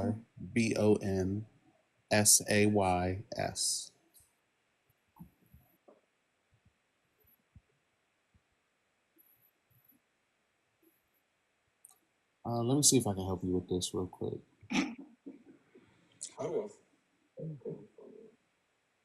How does Okay. it feel to be old and young at the same time?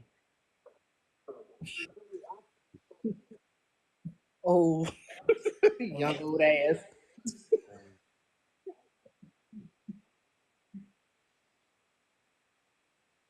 Oh my God.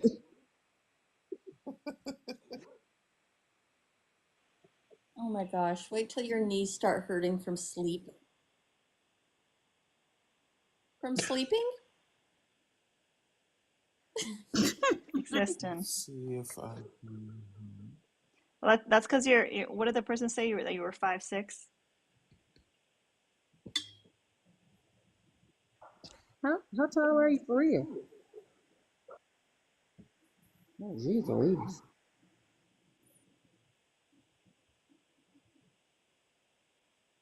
Alina, There you go. Yes. I watch you during the day when I'm working, and I keep finding myself where I haven't typed 10 minutes just watching you. What is Santana, Coffee was talking. What did you say? Oh, I I'm gonna was go saying yell. your live is amazing. I find myself starting to listen while I'm working and then realize I haven't typed for 10 minutes because I'm so involved. I just wanted to say you're awesome. Thank you so much. That's so nice.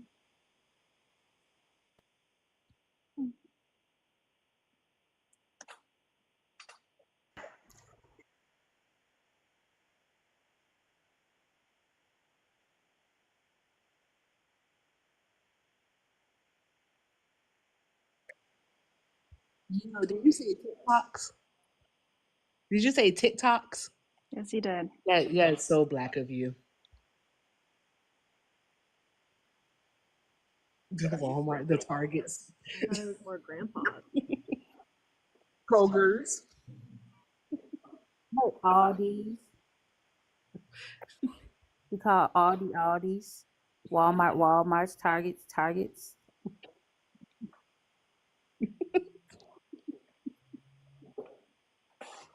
You mean Bojangles? Bojangles. That chicken is good. Bojangles. Real That is quick, good. Carbon just said his razor on. I'm sorry. Look at Sean working magic for you. Go ahead, Sean. Are you following him?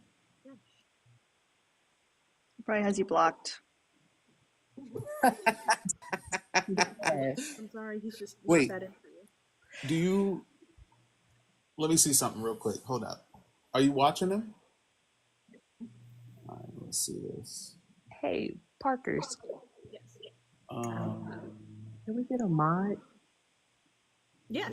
Real quick? Oh no, yeah, you didn't do your announcement today. Yeah, can we get a Parker's mod? Okay, I'll drop. But we need a real quick, guys. We need a Parker's mod because Santana still has 4 galaxies to go, and we still have a gift goal. Heck yeah. I ran out of tea. Love you. Welcome to the live, where advocacy meets action. Truth stands tall, and Santana leads the charge every night with heart, purpose, and unwavering dedication. This is the space where women's issues aren't just discussed, they're amplified. Santana isn't just raising awareness, he's passing the mic, ensuring the voices of women most affected are heard loud and clear. You've entered a live built on intersectionality, solidarity, empowerment, and hope for an equitable and even bright future.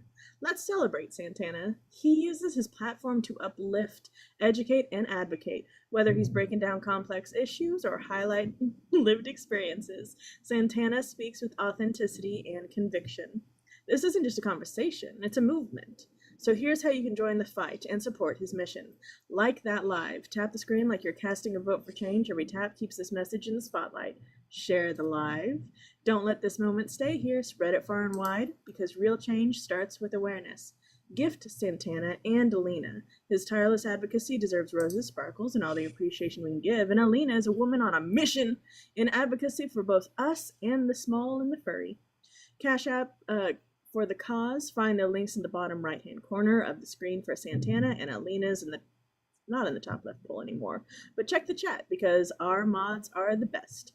Show your support. This movement needs resources to thrive. And a friendly reminder: breathe. Change is hard, but progress is unstoppable. Stay calm, stay focused, and drink your water or your tea or your other special late night drinks. Advocacy is thirsty work. Hydrate now so you're ready to keep fighting the good fight now. Let's uplift each other, tap those likes, share this live, and commit to the future we all deserve. Santana's here to shine a light, but together, we're a force that can't be ignored.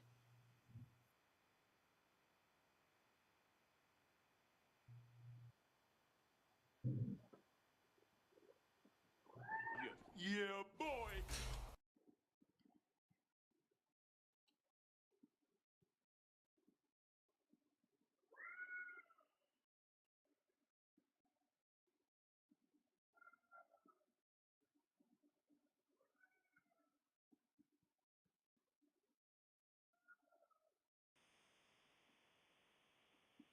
I'm gonna drop. Just wanted to say thanks for having me up.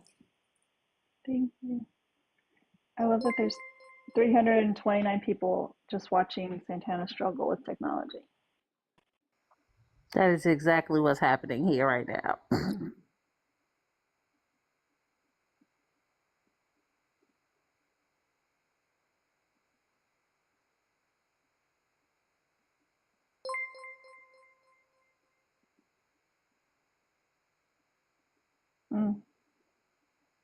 Okay. Well, make sure you write it down. This reminds me of me trying to teach my mom how to use AOL when we got AOL on the little disc of 43 hours. Yeah. How old are you, Santana?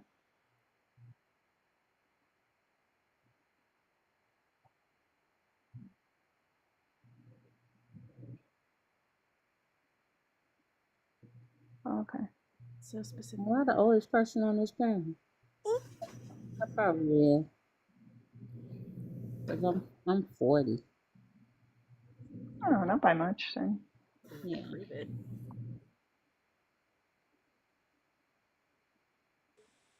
God damn it. All right. Never mind. I did everything actually. We'll figure it out.